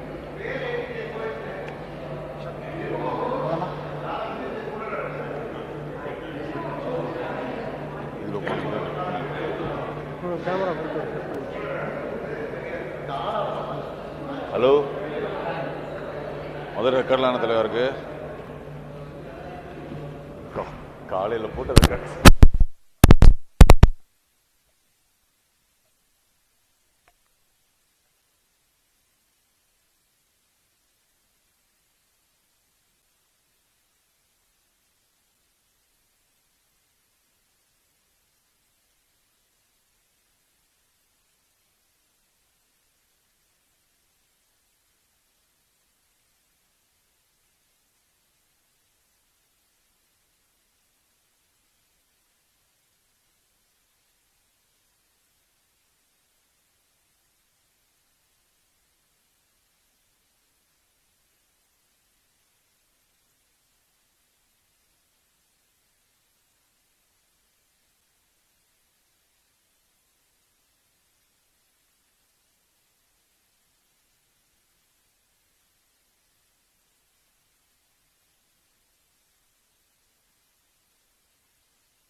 உங்களே பார்த்து ஓகே.